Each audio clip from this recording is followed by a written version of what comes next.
కేదార్ శెట్టి పద్మజ గారు సాయిరామ్. సాయిరామ్ సార్. ఓం శ్రీ సాయిరామ్. ఓం సాయీశ్వరాయ విద్మహే సత్యదేవాయ ధీమహి తన్న సర్వ ప్రచోదయాత్. ఓం శాంతి శాంతి.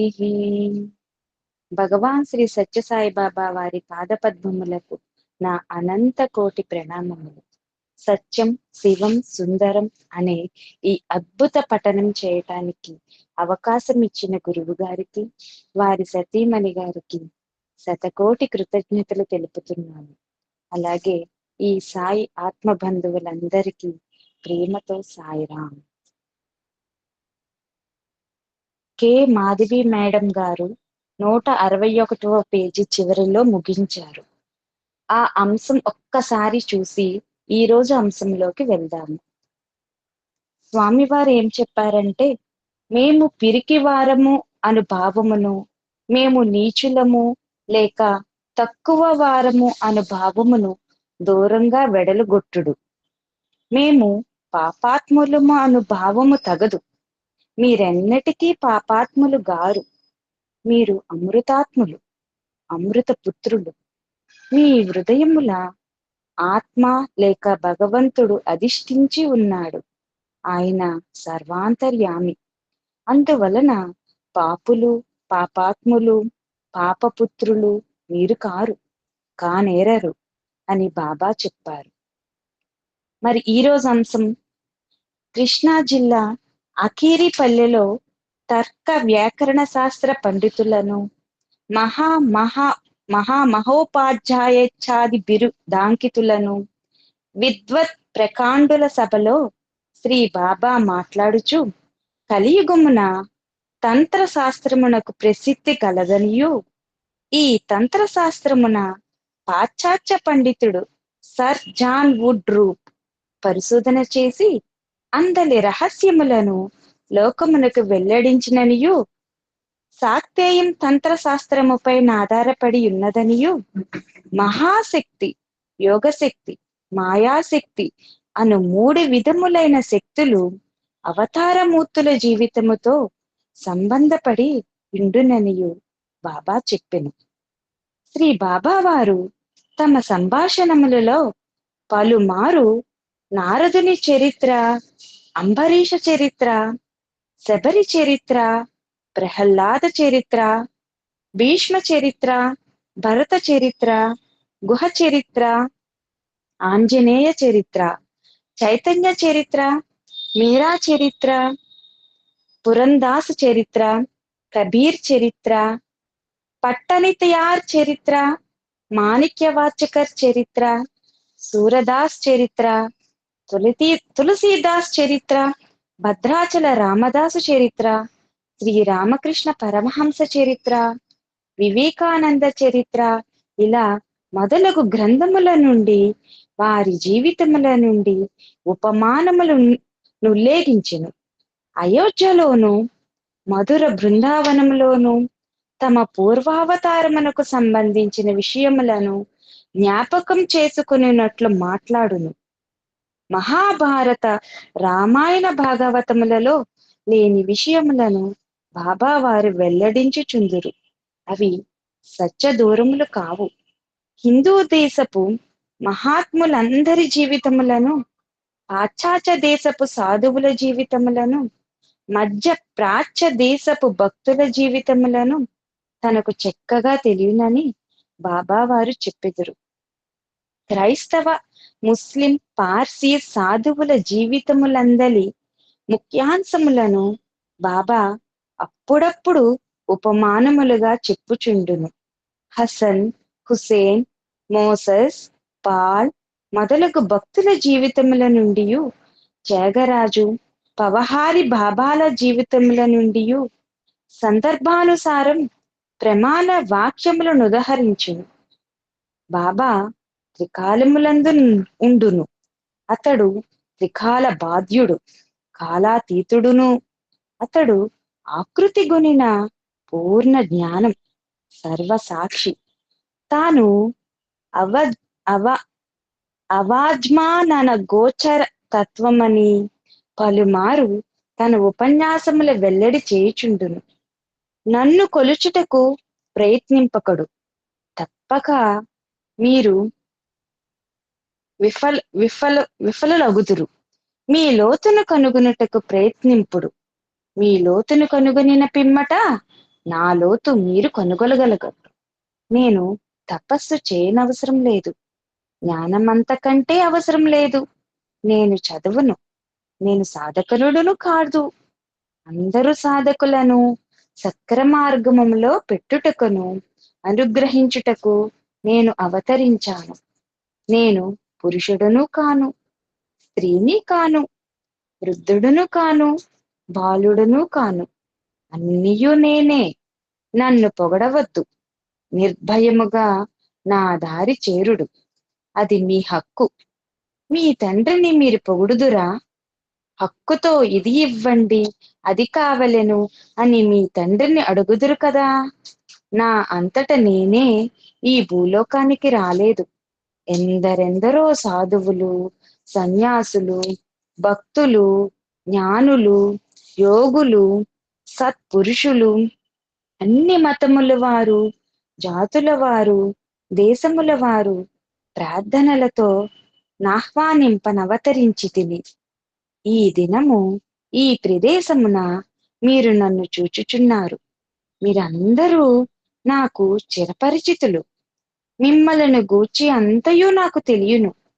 శంఖ చక్ర గద ఖడ్గ సార్గములతో వచ్చి ఉంటే మీరు నన్ను చూచి పరిగెత్తియుందురు, లేదా నన్ను ఒక ప్రదర్శనశాలలో పెట్టియుందురు. నేను మీతో సమానంగానున్న ఎడల నన్ను లెక్క చేసి ఉండరు. అందువలననే నేను మానుష్య రూపముతో వచ్చి మహిమలు చూపెదను. మానవుల దైవీ మార్గులుగా చేయుటయే ప్రతి అవతారమునకు నా కర్తవ్యం. ధర్మ మార్గమును, బ్రహ్మ మార్గమును మీకు చూపుటకే నేను అవతరించుచుండినది. మీరు నా వైపునకు ఒక అడుగు పెట్టినా నేను మీ వైపునకు 3 అడుగులు పెట్టెదను. దుఃఖభారమున కృంగిపోవు మనుజుడు నా వద్దకి వచ్చినా నాకపరిమిత ఆనందం కలుగును. నాతో అతనికే ఎక్కువ పని. నా సంకల్పమున్న కారణం చేతనే నా బోధనలు వినుటకు మీరిచటికి రాగలుగు భాగ్యం నోచుకున్నారు అని బాబా రప్పుడప్పుడు పై విషయములు వెల్లడించుచుందురు. వారి అపార ప్రేమలో తరిచేరిన భక్తులను ముంచుచు, మిమ్ములనెవ్వరినీ నేను విడువజాలను. అది నా స్వభావం కాదు. భయమును వీడుడు. నేను మీ వాడను, మీరు నా వారలు. ఇట్లు పలుకుచు ఆత్మ పరమాత్మల సంబంధమును జ్ఞాపకమునకు తెచ్చుచుండును. మానవ సంబంధమును మరుచునట్లు చేయును. అట్టి ఆత్మ ప్రబోధములు మనలను మేల్కొలిపి మన దేహాత్మ భావమును క్రమముగా తగ్గింపు చేయుచు అసలు మన దైవ స్వభావమును ప్రకాశింపచేయును.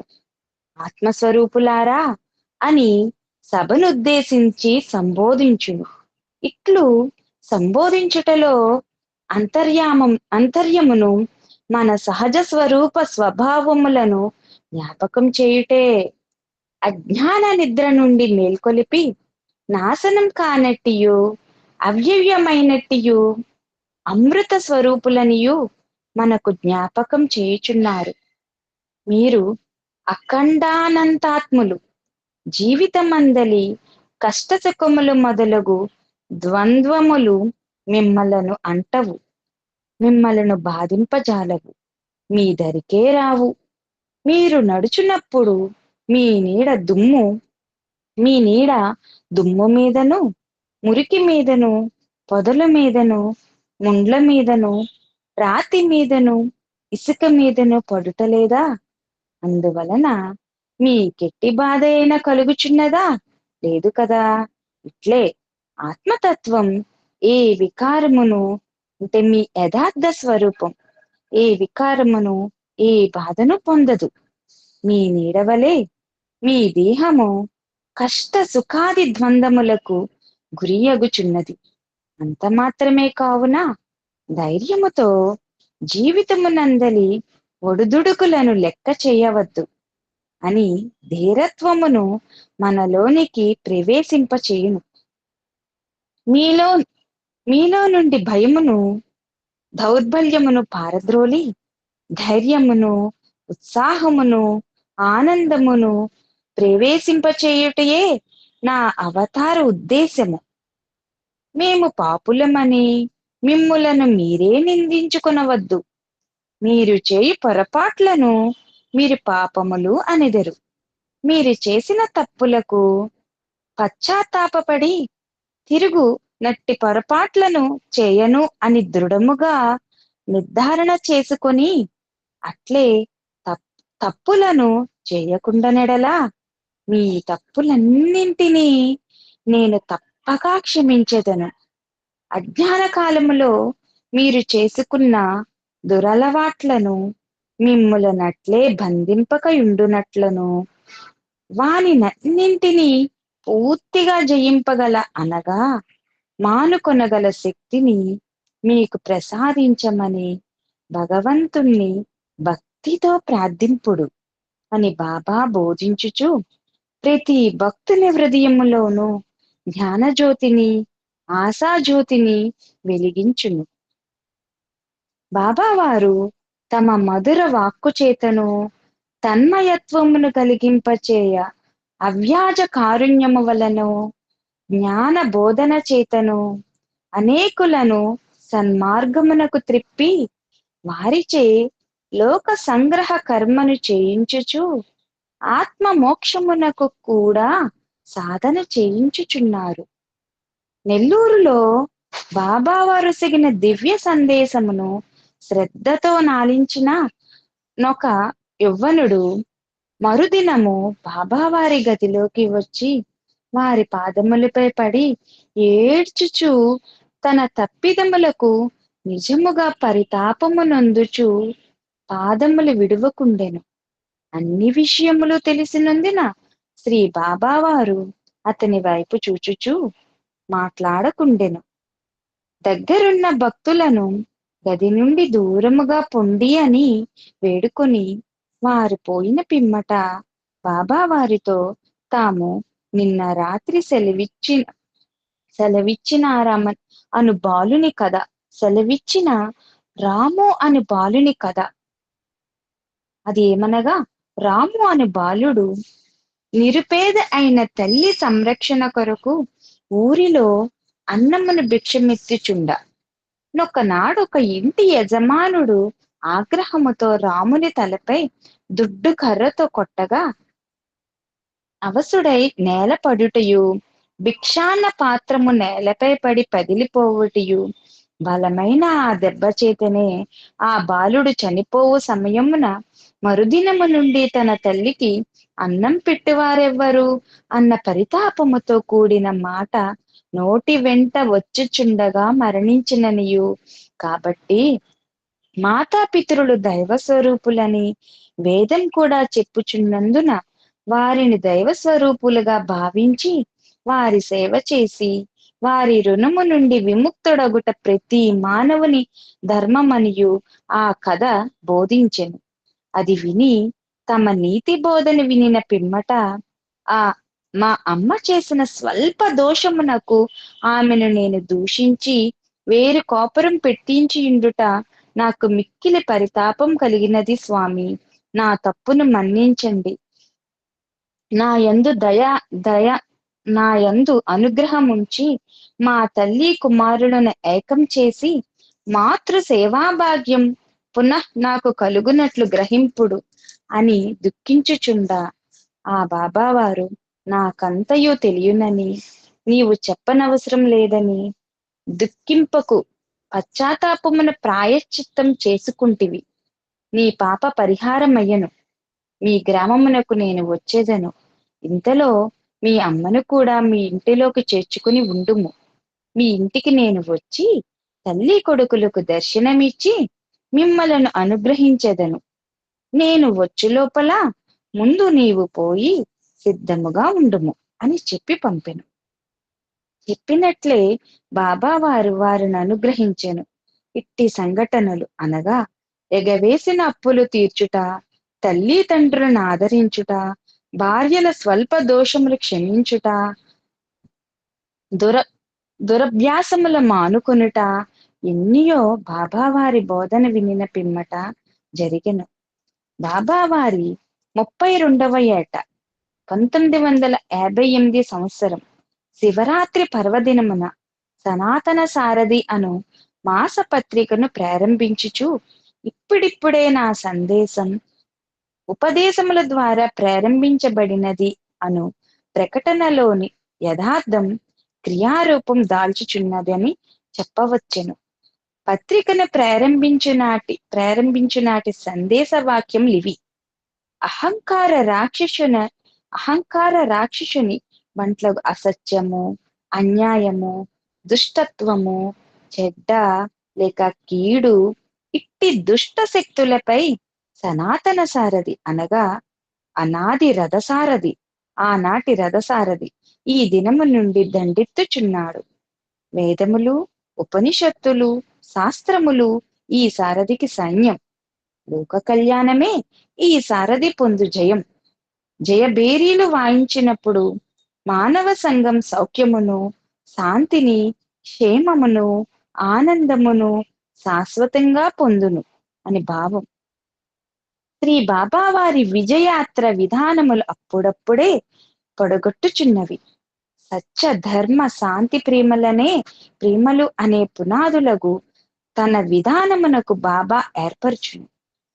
మానవ జాతికంతకు తన విధానం అంగీకార యోగ్యమని చెప్పుచూ భగవద్ అనుగ్రహం సర్వులకు జాతి మత కులాది విచక్షణ లేకయే లభించును. పరమాణువు మొదలు బ్రహ్మ వరకు భగవద్ అనుగ్రహమునకు పాత్రులే. భగవానుడు సర్వవ్యాప్తి, సర్వము అతడే. సాధన ద్వారా భగవానుని పొందవచ్చును. ఆ సాధన సత్య ధర్మ ప్రేమ అనుష్ఠానములే. సత్యమే పరమోత్కృష్ట ధర్మము. ప్రేమయే శాంతికి నేకైక సాధన. సాధకులను సత్యాన్వేషకులను సవరించి సక్రమ విధానములో పెట్టుటయే బాబావారి ఉద్దేశం. బోధకులను, మార్గదర్శకులను పేరు ప్రతిష్టల కొరకు ప్రాకులాట నుండి తప్పించి సహాయం కొరకు అర్థించుటలో పోటీ పడుట మానించి ప్రపంచ ఖ్యాతికిని వార్తాపత్రికలో ప్రసిద్ధిని కోరుటను మాన్పించి సంస్కరించుటయు వారి ప్రధాన ఉద్దేశములలో ఒకటి.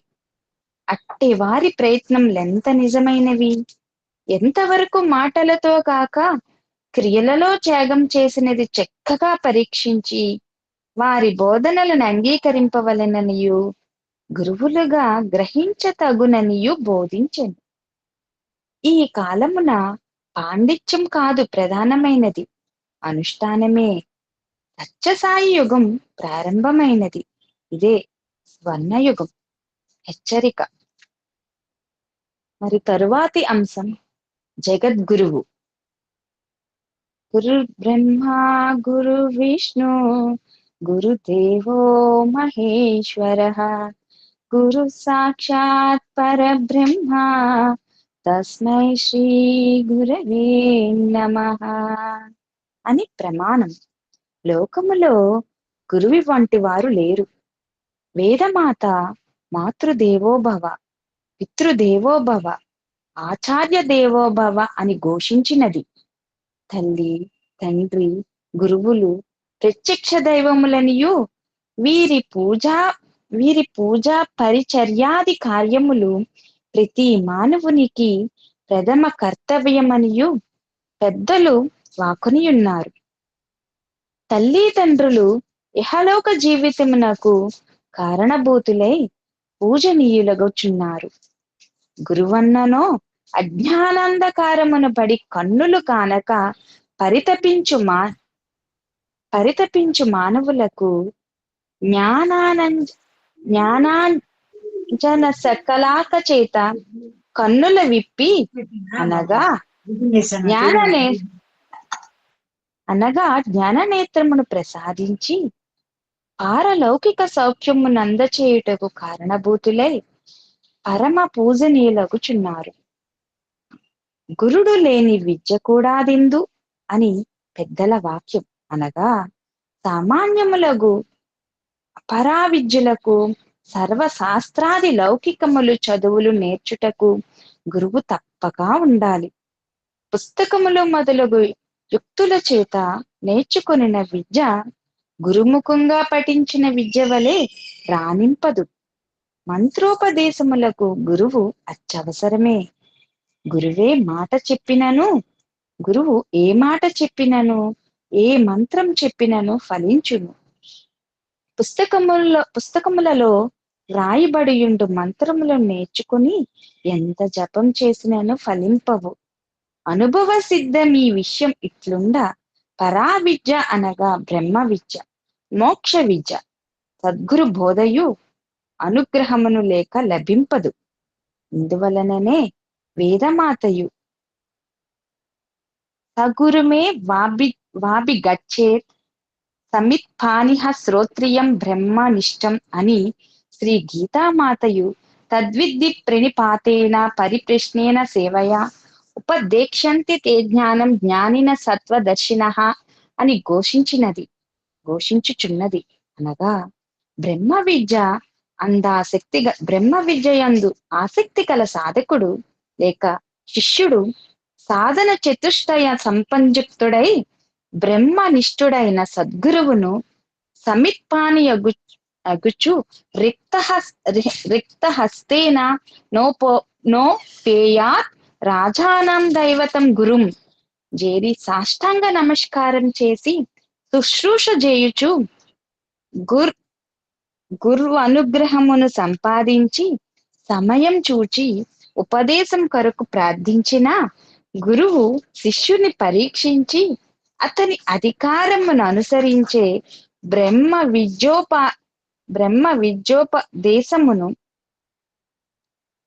విద్యోపదేశమును చేయును అని భావము. కాబట్టి గురువు ద్వారానే బ్రహ్మ విద్యోపదేశమును పొందవలెను.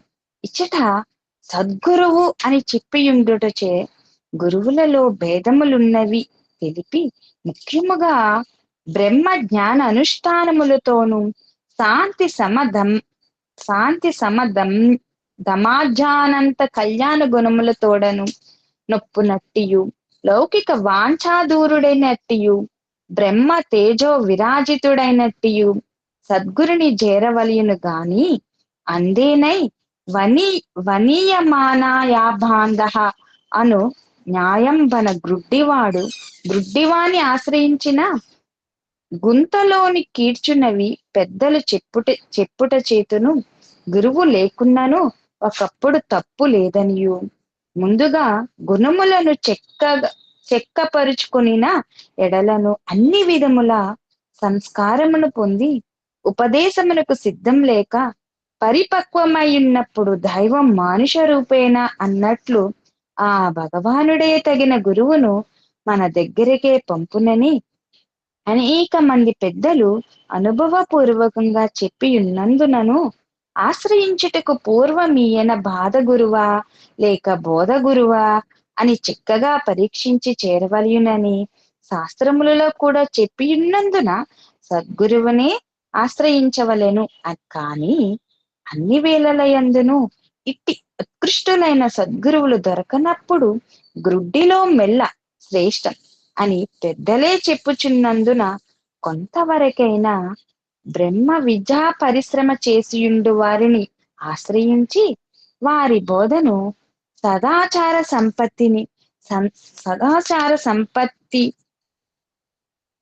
సంపత్తి నిర్భములో తమతో కూడా ఎక్కువ మంది బృందమును తీసుకొని పోరు.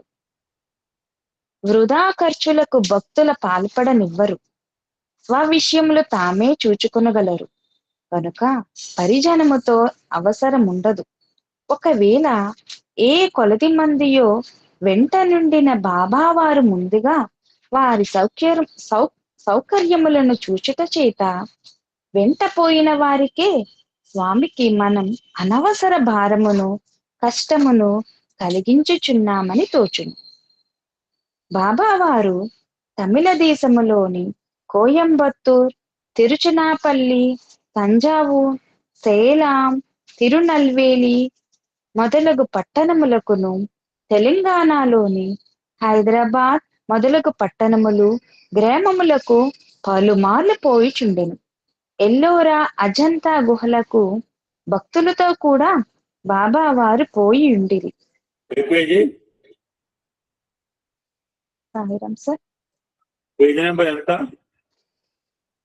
సార్ ఇది పాత బుక్ సార్, నా దగ్గర 240 ఉన్నది సార్ పేజ్ నెంబర్. మా దగ్గర ఇందాక నువ్వు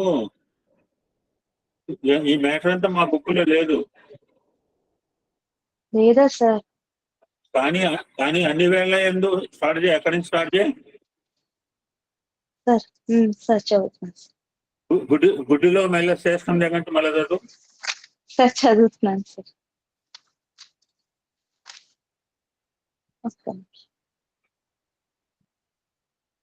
నాలుగు వేల ముందేనమ్మా, ఏం ఎత్తుకున్నావు సార్? ఒక్క నిమిషం సార్. నువ్వు చదివినంత మా బుక్ లో లేదు మ్యాటర్. అవునా సార్? కాలువలు దాటిలో ఒక తెప్పజాలను ఉందా సార్? ఏం ఎత్తుకుతున్నావు అమ్మాయి?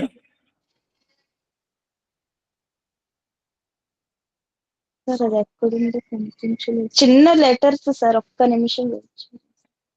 అరే గుడ్డిలో లేక మా గుడ్డిలో మెల్ల చేస్తాము 5 లైన్ల ముందు ఉందని చెప్తున్నా నీకు.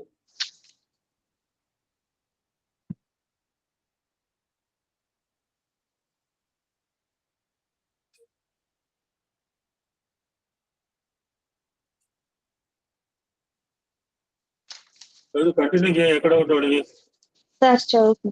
గుడ్డిలో మెల్ల శ్రేష్టం అని పెద్దలే చెప్పుచున్నందున కొంతవరకైనా బ్రహ్మ విద్యా పరిశ్రమ చేసియుండు వారిని ఆశ్రయించి వారి బోధను సదాచార సంపత్తిని మాత్రం గ్రహించుచు గురుభక్తి అందే ఏ మాత్రమును చంచలత్వం లేక ఆ గురువునే నమ్మి ఆ గురువు చెప్పిన మంత్రానుష్ఠానములనే నమ్మి స్థిర బుద్ధితో ఆచరించిన సర్వాంతర్యామియగు భగవానుడు హృదయస్థుడై ఉండుట వలన ఈ సాధకుని సత్యాన్వేషణ ప్రయత్నమునకు సంతుష్టుడై ఇట్టి సాధకుని వక్ర మార్గముల బోనీయక సక్ర మార్గములని తని బుద్ధిని ప్రకాశింపచేసి తుదకు గమ్యమును చేర్చును. ఈ విషయమున సందేహమే వలదు. ఇంకొక చిన్న మనవి. కాలువను దాటుటకు ఒక తెప్ప చాలును, సముద్రమును దాటుటకు పెద్ద ఓడ కావలెను. ఇట్లే భవసాగరమును లేక సంసారమును దాటుటకు పెద్ద ఓడ కావలెను. ఒక చిన్న తెప్ప ఒకరిద్దరిని దాటించును. ఇంకా కొంత పెద్దది అయినా 10-15 మందిని దాటించును. పెద్ద ఓడ అయినా 100 కొలది మనుషులను దాటించును. కాన పెద్ద ఓడ వంటి మహాపురుషులు, అవతార పురుషులు ఉడమికి భక్త జనోద్ధరణం చేయవచ్చినప్పుడు తప్పక అట్టి వారిని ఆశ్రయించి కడతేరుట ఉత్తమం. వెనుక చింతించుట వెర్రితనమగును. కావున సద్గురువును ఆశ్రయింతము రండి. ఉత్తిష్టత జాగ్రత్త ప్రాప్య వరాన్ నిబోధత అనగా 2 మేల్కొండు. సద్గురును ఆశ్రయించ తరింపుడు అని వేదమాత ఘోషను వినుడు, నడుములు కట్టుడు. మరొక చిన్న మనవి. అవధూతకు పెక్కు మంది గురువులని మీరు వినియే ఉందురు.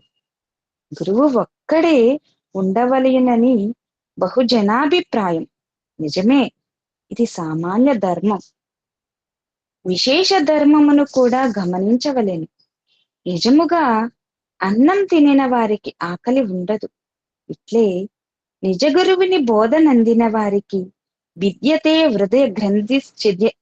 హృదయ గ్రంథిశ్చంతే సర్వ సంశయ అను ప్రమాణం చొప్పున సర్వ సంశయ నివారణమనియు హృదయం తృప్తియు శాంతియు ఆనందమును ప్రకాశించుచుండును. ఇట్టి వారికి తిరుగు బోధతో అవసరం లేదు. కాని కడుపు నిండని వారి గతి ఏమి? అసలు ఆకలియే తీరని వారి గతి ఏమి? అన్నమును భుజించవలే కదా. ఇట్లే తృప్తి, శాంతి, ఆనందములు పూర్ణముగా కలుగకపోయినా సద్గురుడు వచ్చినప్పుడు కాని వారిని ఆశ్రయించి ఇష్టసిద్ధినందుట దోషం కాదని మనవి చేతును. ఎవరి ఆకలి వారికే తెలియను, ఇంకొకరికి తెలియదు కదా. కావున నీ విషయం ఇంతటితో వారి వారి ఇష్టములకే విడిచెదను. భక్తులు వారి వారి పట్టణములకును గ్రామములకును స్వగృహములకును శ్రీ బాబా వారిని ఆహ్వానించి శ్రీ స్వాముల వారికి పాద పూజాది కైంకర్యములు చేసుకుని భాగ్యము సంపాదించుకొనగలిగిరి. ఇట్టి సమయములలో ఆయా పట్టణ లేక గ్రామములలోని అశేష ప్రజానీకమును తయు శ్రీ బాబా వారి సందర్శనమును వారి అమృతోపమానోపదేశములు వినినట్టి భాగ్యమును లభించుచుండెను. శ్రీ బాబా వారు భక్తుల ఆహ్వానములు అంగీకరించి చిత్తూరు, తిరువనంతపురం త్రివేంద్రం, బొంబాయి మొదలగు పట్టణములకు విజయం చేయగా వేల కొలది జనులకు దర్శనం లభించుటయే కాక అనేక మంది భక్తులు శ్రీ బాబా వారిని వారి స్వగృహములకు ఆహ్వానించి స్వాగత సత్కారముల లొసంగుటకును ప్రత్యేక సంభాషణాది కార్యములకును అవకాశం దొరుకుచుండెను. ఇట్టి చోట్ల మహాసభలేర్పాటు చేయబడగా శ్రీ బాబా వారు తన అమృత వాగ్దార పరంపర చేతను అమూల్య ఉపదేశ వాక్యముల చేతను శ్రోతల హృదయ సీమల పరివర్తనం నొందునట్లును ఆనందాబ్దాది నోలలాడించులట్లను చేయుచుండిరి. సర్వుల ఎడ బాబా వారికి సమానమైన ప్రేమయే. ఇట్లే గ్రామములని పట్టములని భేదమునుంచరు. మారుమూల గ్రామముల నుండి భక్తులు వచ్చి ప్రేమతో ఆహ్వానించిన తప్పక వారి ఆహ్వానములనే ముందు అంగీకరింతురు. ఇట్టి ఆహ్వానములను అంగీకరించి బాబా వారు వెడలు సందర్భములో తమతో కూడా ఎక్కువ మంది బృందమును తీసుకుని పోరు. వృధా ఖర్చులకు భక్తుల పాల్పడనివ్వరు. స్వ విషయములు తామే చూచుకునగలరు గనుక పరిజనముతో అనవసరం ఉండదు. ఒకవేళ ఏ కొలది మందియో వెంట నుండిన బాబా వారు అవసరం ఉండదు. ఒకవేళ ఆయన పని ఆయన చేసుకుంటాడు. నేను అనకాపల్లి దిగంగానే బ్యాగ్ పట్టుకోవడానికి ఇద్దరు వస్తారా ఒకళ్ళు వస్తారా అని నాలాగా చూస్తే లాభం లేదు కదా. Swami will carry his duty so that నీలాంటి నాలాంటి వాడి పక్కన బ్యాన్ బ్యాగ్ పెట్టలేదు స్వామికి. కనుక పరిజనముతో అవసరం ఉండదు. ఒకవేళ ఏ కొలది మందియో వెంట నుండినా బాబా వారు ముందుగా వారి సౌకర్యములను చూచుట చేత వెంటపోయిన వారికి స్వామికి మనం అనవసర భారమును కష్టమును కలిగించుచున్నామని తోచును. బాబా వారు తమిళ దేశములోను కోయంబత్తూర్, తిరుచినాపల్లి, తంజావూర్, సేలాం, తిరునల్వేలి తిన్నవిల్లి మొదలగు పట్టణములకును తెలంగాణలోని హైదరాబాద్ మొదలగు పట్టణములను గ్రామములకు పలుమార్లు పోయి ఉండెను. ఎల్లోర అజంతా గుహలకు భక్తులతో కూడా బాబా వారు పోయి ఉండిరి. భక్తులకు చూపించుటకే ఇట్టి దృశ్యములు గల చోట్లకు పోయి ఉండిరి కాని తమ కొరకు కాదు. వారు దేనిని గాని చూడవలెనని ఆశింపరు. కావలెనన్నా వారు ఈ భౌతిక దేహముతో చూడని అనేక స్థానములను గురించియు అందలి విశేషముల గురించియు చూచినట్లే ఉన్నది అన్నట్లు వర్ణించి చెప్పగలరు. చెప్పుచుందురు కూడా. బాబావారు ఢిల్లీకి, హషికేక, కాశ్మీర, మధుర, బృందావనములకు, బొంబాయికి పోయి ఉండిరి. మద్రాసు నుండి నెల్లూరు జిల్లా, కృష్ణా జిల్లా, గోదావరి జిల్లాలకు పోవచ్చు నెల్లూరు, ఒంగోలు, గుంటూరు, నూజివీడు, చేబ్రోలు, రాజమండ్రి, పెద్దాపురం, సామర్లకోట, మచిలీపట్నం మొదలగు ప్రదేశములకు పోవచ్చు భక్తులను ఆనందింపచేయుచు ఆశీర్వదించుచు ఉందురు. భద్రాచలం, ఆకీరపల్లె ఇట్టి దూర ప్రాంతములకు పోయెను. కర్ణాటకములో బళ్ళారి, హోస్పేట, మోర్కోర, మైసూరు, మాండ్య మొదలగు ప్రదేశములకు పోయిరి. మద్రాసు, కొడైకెనాల్, ఉదకమండలము, బెంగళూరు, వైట్ఫీల్డ్లలో, నందనవనము ఇట్టి ప్రాంతముల పలుమారు వారములు కొలది ఇందురు. బాబావారికి రమణీయ ప్రకృతి శోభల నొప్పు ప్రాంతములు ఇష్టమైనవిగా ఉండును. భక్తులకు ఎట్టి సందేహములు ఏ విషయమున వచ్చినను అప్పుడే వానిని బాబావారు చిక్కని బోధనలతోనూ ఉపమానములతోనూ నివారణ చేసెదరు. బాబావారితో చేయి ప్రయాణములు, సంచార బోధనాలయముల వంటి వన్నె అతిశయోక్తి కాదు. కేరళ ప్రయాణములో తమకు అవకాశం లేకపోయినని ఒక భక్తుడు చింతించగా, బాబావారు మరొకప్పుడట్టి అవకాశం నీకు లభింపవచ్చును. కాని ఇప్పుడు పోయి వచ్చిన వారి నుండి విషయములు విని ఆనందింపమనెను. అచ్చట జరిగిన విషయం ఇది. కేరళ దేశములో కన్యాకుమారి ఆగ్రము నొద్దకు అనగా సముద్ర తీరమున ఒకనాటి సాయం సమయమున ప్రకృతి దృశ్యములు ఆకాశమున మహాశోభాయమానముగా నుండగా బాబావారు భక్తులతో కూడా పోయి తీరమునందలి అలలలో విలాసముతో సంచరించుచుండగా, అనగా ఒక అల వెంట ఇంకొక అల బాబావారి శ్రీపద స్పర్శన అభిలషించి వచ్చిచున్నవో ఉన్నట్లుండి సమయమున బాబావారు భక్తులతో చూడుడు, సముద్రుడు నాకు స్వాగతమునిచ్చి భక్తితో పాదముల హారం సమర్పింపపోవుచున్నాడని చెప్పుచుండనంతలోనే సముద్రమునందలి ఒక గొప్ప అల విలాసముగా శ్రీ బాబావారి పాదముల సమీపించి శ్రీ పాదముల ప్రక్షాళనం చేసి హారమును ఉపహారముగా సమర్పణ చేసినదో అన్నట్లు బాబావారి పాదములపై గొప్ప ముత్యాల హారం భక్తుల దృష్టికి గోచరమయ్యే. బంగారుతో చుట్టబడే 108 ఆనిముత్యముల హారం ఇది. ఆహా, ఎంతటి అద్భుతం! అవతార పురుషునికి సముద్రుడు హారమును సమర్పించుట కనులారా చూచిన భక్తుల భాగ్యమే భాగ్యం. సముద్రుడు బాబావారికి సపర్య సల్పిన సుప్రసిద్ధ దినమునందే సముద్ర తీరముననే బాబా గారిని భక్తులు ఈ క్రింద ప్రశ్నలు అడిగారు. శ్రీవారి జవాబులు కూడా ఇందు చేర్చబడినవి. ఈ సృష్టి అంతయు మాయయా? జవాబు: కాదు. దీనిని సృష్టి అని భావించుటయే మాయ. దీని నిజ స్వభావం తెలియకుండాటయే మాయ. ప్రశ్న: రామాయణ మహాభారతములు సత్యములా? జవాబు: సత్యములే, కాని కొంతవరకే.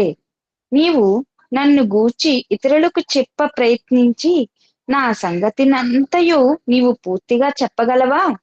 చెప్పలేవు. ఇట్లే రామాయణ భారతములు కూడా సత్యమును కొంతవరకే వర్ణించినవి. ప్రశ్న: భగవంతుడు మానవ రూపముతో ధర్మస్థాపనకు భూమిలో నెందుకు పుట్టవలేను? ఆయన సంకల్పించినా చాలదా? దానికి జవాబు: అవును, ఆయన సంకల్పమే చాలును. కాని మానవ రూపమున భగవానుడు అవతరింపకపోయిన ఎడల మీకెట్లు ఇట్టి ఆనందం కలుగగలదు? ఒక ఉపమానం వినుడు. దేశములో ఏ మూలన ఒక చిన్న అల్లరి జరిగినా పోలీసు తన్నివారమునకు పంపబడును. ఇంకా కొంత గొప్ప అల్లరైనా సబ్ ఇన్స్పెక్టర్ పంపబడును. అదే గొప్ప కూనీలు మొదలగు ప్రమాదములకు కారణమై పూర్తిగా విజృంభించే పక్షమున పోలీస్ సూపరింటెండెంట్ స్వయంగా పోయి అల్లరిని అణుచును. అట్టి అల్లరే దేశవ్యాప్తమై బ్రహ్మాండమైన ఎడల ప్రభువే సైన్య సమేతుడై వచ్చును. ఇట్లే ప్రస్తుత దేశ క్షోభ నివారణకై భగవానుడే అవతరించవలసి వచ్చెను. భక్త కోటియే సాధు సమూహములే ఆయన సైన్యం. ఇక్కడ ఒక ఎగ్జాంపుల్ చెప్పింది. ఇంకొక అవతారం గురించి చెప్పినప్పుడు జనరల్ గా చెప్తుంటారు. నేను ఇప్పుడు ఎవరైనా చెప్తారా? అది చెప్పండి.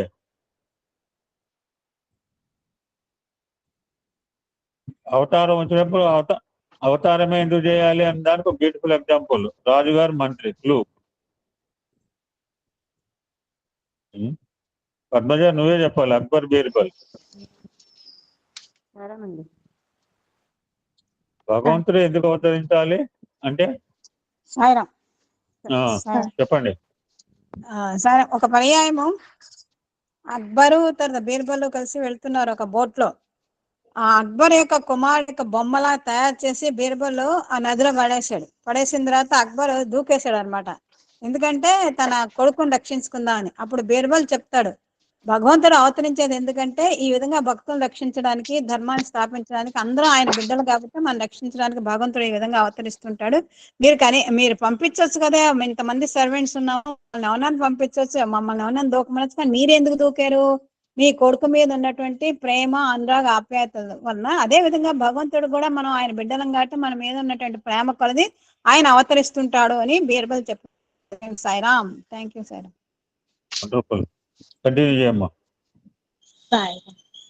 మరొక ప్రశ్న: ఎక్కడ అవతారం సంభవించును? జవాబు: ఆధ్యాత్మిక సాధనకు ఎక్కువ అవకాశమే ఏ ప్రదేశమున ఉండునో ఆ ప్రదేశమున అవతారం తోచును. మరొక ప్రశ్న: మీరే షిరిడి సాయిబాబా అని మేమెట్లు తెలియగలము? జవాబు: నిజమే, మీకు తెలియట కష్టమే. ఇటీవల బెంగళూరు రోడ్డులో బాగేపల్లి అను చోట వెంకటరామన్ అను ఆయన బిడ్డకు సుధా అను పేరు గల బాలికకు జబ్బు చేసినప్పుడు నేను ముసలివాణి వేషమున చోడి ఆదిపల్లి సోమప్ప అను పేరున కనబడి ఆ బిడ్డ ప్రాణం రక్షించి తిని. వెంకట్రామన్ నా విషయం పూర్తిగా తెలిసిన వాడయ్యను. మారువేషముతోనున్న నన్ను గుర్తింపలేకపోయే కదా. ఇప్పటి మారు రూపమున నున్న నన్ను షిరిడీ బాబాయే అని ఎట్లు సామాన్యులు తెలియగలరు? ఒకే పరమాత్మ యొక్క అవతారములే కదా రాముడును కృష్ణుడును. వారి యొక్క రూపనామములు, గుణకర్మలు కొంత భేదముగా నుండే. అందువలన సామాన్య ప్రజలు భేదం నించిరి కదా. ఇక ఈ సాయిరాం శరీరమునకును షిరిడీ సాయిరాం శరీరమునకు భేదం నెట్లో ఎంచకయుందురు? షిరిడీ బాబా భక్తులు ఆయనను పరిపూర్ణముగా గ్రహింపలేదు. అట్లే మీరు నన్ను పూర్ణముగా తెలుసుకుని ఉండలేదు. మమ్ములనిరువురిని బాగుగా నెరిగిననే ఇరువురు ఒక్కటేనని దృఢముగా చెప్పగలరు అనుచు బాబా భక్తులు వేయ ప్రశ్నలకు జవాబులు చెప్పెను. మరునాడు ఒక్క నిమిషం. ఎనిబడి ఈ సంఘటన ఏ నెలలో జరిగింది? నెల చెప్పినా చాలు, డేట్ చెప్తే ఎందుకంటే హ్యాపీ. రఫ్లీ చాలాసార్లు ముచ్చరించుకున్నాం సంఘటన. జోడి ఆదిపల్లి సోమప్ప ఏ మంత్ లో జరిగి మంత్ చెప్పినా I will be happy. Date చెప్తే ఇంకా సాయిరామ్ 26th November 1958 వెంకట్రామన్ వాళ్ళ అమ్మాయి సుధా మరణించినప్పుడు జరిగింది. ఎక్కడ అది సాయిరాం. బర్త్డేకి వచ్చారు, 2 రోజుల ఉన్న తర్వాత రిటర్న్ జర్నీలో జరిగింది. పుట్టపర్తి అవుట్స్కట్స్ లో దాటంగానే ఈ సంఘటన జరుగుతుంది. కంటిన్యూ చేయమ్మా. ఇది అయిపోవాలి టాపిక్. Yes sir. అయితే అనుచు బాబా భక్తులు 1000 ప్రశ్నలకు జవాబులు చెప్పాను. మరునాడు బాబా వారును భక్తులను కుతాలమునకు పోయి తిరువాన్కూర్ మహారాజావారి భవనమున సాయంత్రం భజన సమయమున భక్తుల ప్రశ్నలు అడుగమని జవాబులను బాబావారు చెప్పారు. అవే ఇవి: ప్రతి భక్తుని సాధకుని వెనుక నేనుందును. అతడు వెనుకకు తిరిగి నన్ను చూడ ప్రయత్నించును. వెంటనే నేను అతని వెనుకే బోదును. అందువలన భక్తుడు నన్ను చూడలేడు. ఒకప్పుడు నేనే ఒక క్షణములో మెరిసినట్లు భక్తునికి దర్శనమిచ్చేదను. భగవంతుడు అనాది కదా. ప్రజలు ఇప్పుడు భగవంతుడు నాది నాది అని చెప్పుదురు. జీవలోకమున మంచి చెడ్డ రెండును ఉన్నవి. ప్రాణిలోకములో ఒక్క మంచియే ఉన్నది. ఆత్మలోకములో సమముగా నుండును. పరమాత్మ లోకములో మంచి చెడ్డలు లేనే లేవు. నాస్తికుడు కాని దుస్తుడు కాని లేడు. శీఘ్రముగానో ఆలస్యముగానో అందరూ భగవానుని ఆత్మను సాక్షాత్కారమును పొందుదురు. మీరు 100 తప్పులు చేసినను మన్నింతును. మొట్టమొదట నా సలహాను మీరు పూర్ణంగా అనుసరించితిరా అని మీరే పరిశీలించుకొనుడు. ఆ పిమ్మట నా మాటలు యథార్థమైనవా అనగా జరిగినవి అని పరిశీలింపుడు. పాఠశాలలో ప్రతి వారము, ప్రతి నెల 3 నెలలకు పరీక్షలు పెట్టుచుందురు. కానీ సంవత్సరాంతమున పరీక్షలు పెట్టి ప్యాసో ఫెయిలో చెప్పుదురు. ప్రతి పరీక్షలోనూ చక్కగా రాసి పరీక్షాధికారి దయను సంపాదించుకొనుడు. మిమ్ములను మీరే ఉద్ధరించుకొనగలరు. అధోగతి పాలును చేసుకొనగలరు. ఇట్లే కర్మను పెంపకం చేసుకొనగలరు, నశింప చేసుకొనగలరు. మీ సాధనమే మీ కర్మను కాల్చివేయగలదు. పాశ్చాత్యుల నుండి ప్రాగ్దేశముల వారి ఎక్కువగా నేర్చుకొనవలసినది ఉన్నది. ఈ దేశస్థులు బాల్యమున బిడ్డల హృదయములలో భయమును ప్రవేశపెట్టుదురు. నీవు పడెదవు, అపాయం తెచ్చుకునేదవు అని బిడ్డలకు చెప్పెదరు. చెట్టెక్కుట నేర్పు. అమ్మాయికి చెప్పలేదా? బూచోడు వచ్చా నువ్వు చెప్పలేదా మీ అమ్మాయికి? లేదా బూచోడు వస్తున్నాడు చెప్పేవు. అదే చెప్తున్నారు స్వామి. స్వామి టెల్లింగ్ అంటే we should learn from foreigners అనమాట. అంటే వాళ్ళు ఏం చెప్తారో చూద్దాం. Very nice. బాగుందా పాప? బాగుంది sir. Adjust to the environment. Yes sir, కొంచెం అడ్జస్ట్ అవుతుంది సార్. నేను సోమవారం మీ అమ్మాయి గురించి చెప్పాను ఇక్కడ బాల వికాస్లో. ఎందుకంటే నాకు ఒక స్టూడెంట్ ఉంది, గర్ల్ స్టూడెంట్ 7th స్టాండర్డ్ అనమాట. ఐఐటికి చైతన్యాలు చదువుతోంది. మంచి షార్ప్ అనమాట. అప్పుడు అమృత మీ అమ్మాయి గురించి చెప్తే ఆ అమ్మాయి కూడా చాలా మంచి 7th క్లాస్ లోనే అండర్స్టాండ్ దట్ కాలేజ్ అమృతంగమయ్య.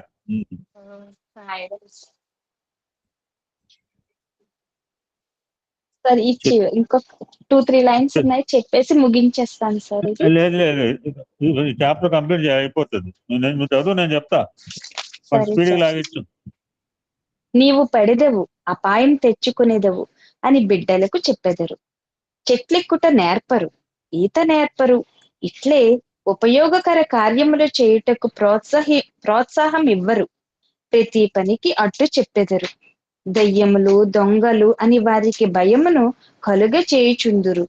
చావుని గురించి పలుమారు చెప్పుచున్నందున ఎప్పుడు చనిపోయేదమో అని వారి భయపడుచుందురు.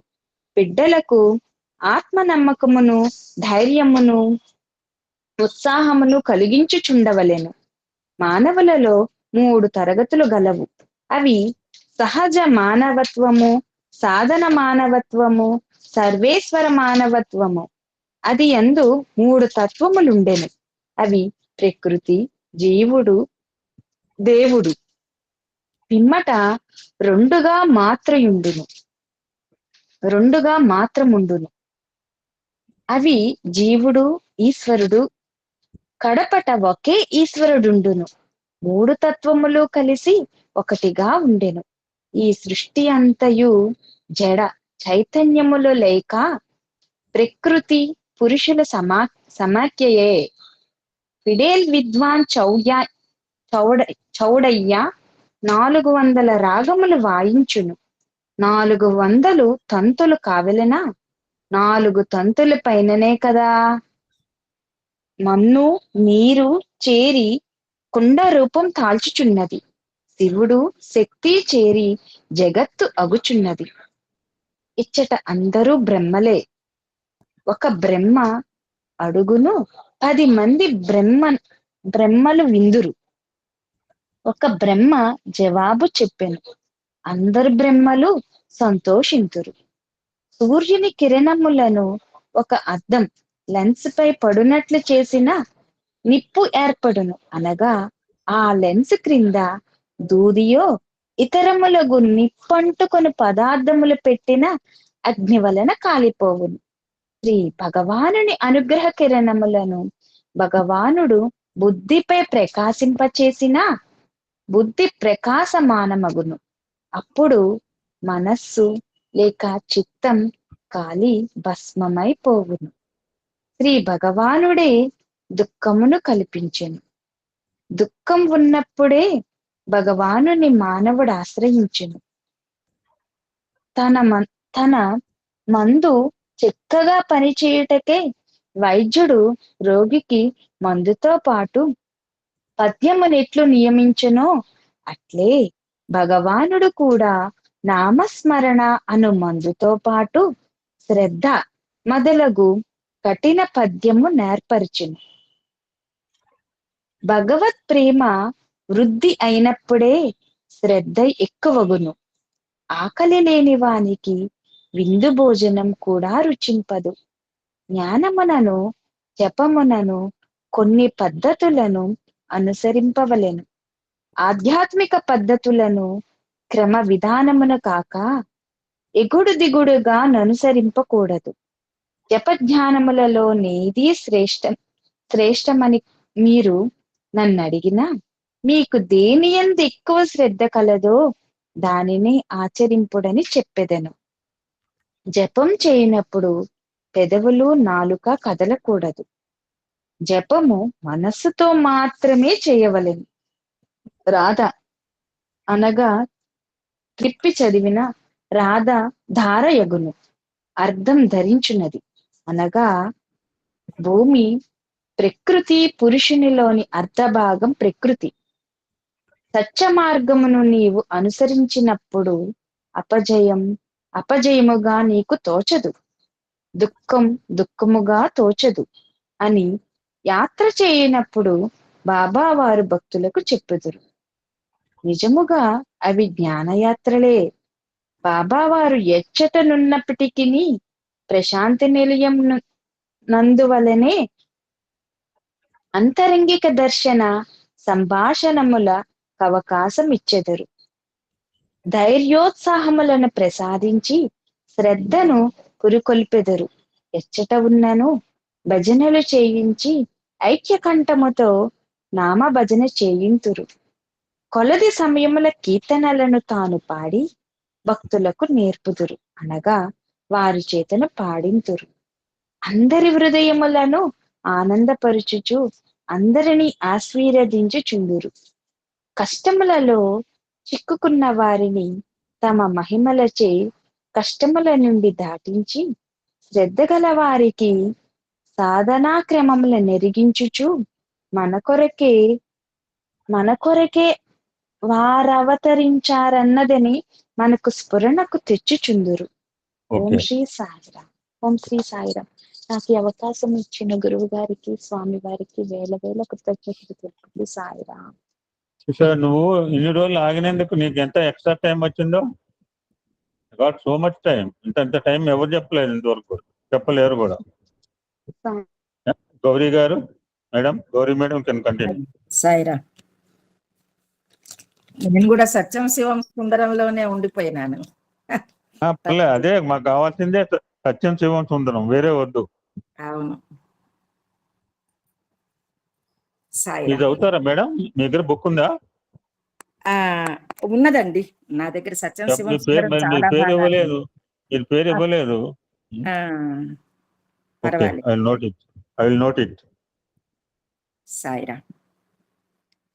శీతల చరణం కోమల చరణం మంజుల చరణం మమ గురు చరణం మృదుల చరణం అనుగ్రహ చరణం మృదుల చరణం అనుగ్రహ చరణం సద్గురు చరణం సదా స్మరామి. ప్రేమదాత సాయి గురునాథ ప్రేమదాత సాయి గురునాథ పావన చరణం సదా భజామి. పావన చరణం సదా భజామి. సాయిరాముడి పాదపద్మములకు నమస్సుమాంజలి అర్పిస్తూ పెద్దలందరికీ కూడాను సాయిరాం, ప్రేమపూర్వక సాయిరాం. మా తోటి సోదరులకు గ్రూప్ లో ఉన్న వారందరికీ కూడా పేరు పేరున కృతజ్ఞతలు, ధన్యవాదాలు. 12వ తారీఖున అవకాశం కల్పించి మళ్ళీ 15 రోజులకు మళ్ళీ అవకాశం ఇస్తున్న లక్ష్మీనారాయణ గారి దంపతులకి కృతజ్ఞతలు. మనము అమ్మా, సో లక్కీ. నా దగ్గర ఎంతమంది స్పీకర్స్ వెయిట్ చేస్తున్నారు తెలుసా డేట్ గురించి? కాదు సార్, అది స్వామి సంకల్పం అమ్మా, అది నాదే గొప్ప. సాయిరామ్. అయితే కిందటిసారి మనము ఇవ్వటములో ఉన్న గొప్పతనాన్ని మనం కొంచెం స్పృశించగలిగాను. ఈ రోజున మనం క్షమించడం ఏమిటో చూద్దామని అనుకుంటున్నాను. కొన్నైనా క్షమించడం గురించి చెప్పుకుందామనని. ఈ క్షమించడము అనేది మనం ఒకసారి ఆలోచిస్తే ఎవరిని క్షమించాలి, ఎప్పుడు క్షమించాలి, అసలు ఎందుకు క్షమించాలి అని కూడా మనకి చాలా సందర్భాలలో మనకి ఈ ఆలోచనలు అనేవి వస్తూ ఉంటాయి. కానీ మన సృష్టికర్త, మన పోషణకర్త, మన జ్ఞానకర్త అయినటువంటి భగవంతుడు క్షమించినట్టుగా మనల్ని మనం మిగతా వాళ్ళని క్షమించే స్థితిలో మనం ఉండం. మనందరికీ తెలుసు, స్వామివారి వాక్య విభూతి చూస్తే అసలు క్షమ అంటే ఏమిటో సంపూర్ణంగా మనకు ఆ ఒక్క వాక్య విభూతిలోనే తెలుస్తుంది. క్షమ సత్యము, క్షమ ధర్మము, క్షమ యోగము, క్షమ అహింస, క్షమ యజ్ఞము, క్షమ ఆచారము, క్షమ దయ, క్షమ సర్వస్వము. ఎంత బాగా అంటే ఈ సత్యము, ధర్మము, అహింస అనే గుణాలను కనుక మనము పట్టుకుంటే మనం ఎవరినైనా క్షమిస్తాము అని చెప్తున్నారు. అంతేకాకుండా మన దైనందిన కార్యక్రమాలన్నీ కూడా ఒక యజ్ఞం లాగా, అంటే ఒక సంపూర్ణమైనటువంటి ఒక అర్పిత భావంతో కనుక మనం చేయగలిగితే అది ఒక యజ్ఞం లాగా, అది అప్పుడు కూడా మనం క్షమించే గుణాన్ని మనం పొందొచ్చు. అంతేకాకుండా జీవితం అనేది నా శ్రేయో నియమం వినా అని నియమానుసారంగా, నియమబద్ధంగా ఆచార వ్యవహారాలతో గనక మనం ఆచరించగలిగే మానవుడు ఇంకొకళ్ళని క్షమించడానికి అవకాశం బాగా, అంటే వాళ్ళకి ఆ గుణం ఉంటుంది. అంతేకాకుండా దయాదాక్షిణ్యాలతో ఎవరైతే సర్వుల పట్ల దయతో ఉంటారో, మ్యాన్ కైండ్ అంటే మనిషి అనేవాడు దయా స్వభావంతో కలిగి ఉంటేనే మనిషి అవుతాడు. అంటే ఆ క్యారెక్టర్ అనమాట, మనకున్న క్యారెక్టర్ ఒకటి దయగా ఉండటం అనమాట. అట్లా పంచదారకు ఆ తీపిదనం ఎలా, అట్లా ప్రతిదానికి పక్షికి ఎగిరే తత్వము, అట్లా ప్రతిదానికి ఒక తత్వం ఉంటుంది. మనకున్నటువంటి తత్వం ఏంటంటే ప్రధానమైన తత్వం దయే. సో ఆ దయ అనేది మనం కనుక ఉంచుకోగలిగితే అప్పుడు కూడా మనం క్షమించగలుగుతాం. ఇట్లా ఈ భావాలు, ఈ ఒక్క వాక్య విభూతిని మనం పిల్లలకు బాగా చెప్పగలిగితే వాళ్ళు జీవితం పట్ల ఒక మంచి అవగాహన కలిగి ఉండి, ఆ ఏదైతే డెస్టినేషన్ అంటే మనం వాళ్ళ యొక్క సంకల్పించుకుంటారు, నేను ఇది అవ్వాలి అని అనుకుంటున్నప్పుడు దాని మార్గంలో వచ్చేటటువంటి చిన్న చిన్న కలతలు లాంటివి అనమాట. చిన్నవాళ్ళు ఎవరో విమర్శిస్తారు, ఇంకేదో చేస్తారు, అట్లా డైవర్ట్ అవ్వకుండా వాళ్ళు రీచ్ అవ్వటానికి మనం చాలా దోహదపడిన వాళ్ళం అవుతాము. ఇప్పుడు ఏంటండి, ఇప్పుడు మనము కోర్టు కేసులు చూస్తే డైవర్స్ కేసులు కొన్ని వేల లక్షల కేసులు మనం చూస్తుంటాము. చిన్నగా క్షమించే గుణం లేక ఎన్నో విచ్ఛిన్నమైపోతున్నాయి బంధాలనేవి. అట్లాగే చిన్నగా ఒక సామరస్యం కుటుంబంలో లేక ఓల్డ్ ఏజ్ హోములు పెరుగుతున్నాయి.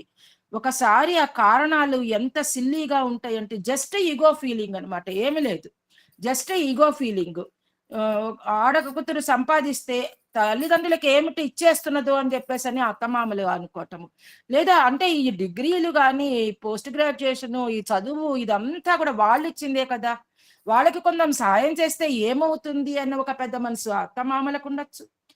పోనీ కొంచెం అంటే వీళ్ళకు కూడా తెలియచెప్పి, నేను పంపించడం దీని మూలకంగా పంపిస్తున్నాను, వాళ్ళని చూడటం నా బాధ్యత, ఇద్దరే ఆడపిల్లలు ఉన్నప్పుడు చూడకపోతే ఎట్లాగు అనే కనీసంగా జ్ఞానం వీళ్ళకి ఉండాలి. ఇట్లా చిన్న చిన్న అండర్స్టాండింగ్స్ లేక ఈ రోజున మనం ఎన్నో విచ్ఛిన్నమైపోవటము, మాట పలుకొని జీవితాలన్నీ నాశనం చేసుకోవటం అనేది మనం చూస్తున్నాము.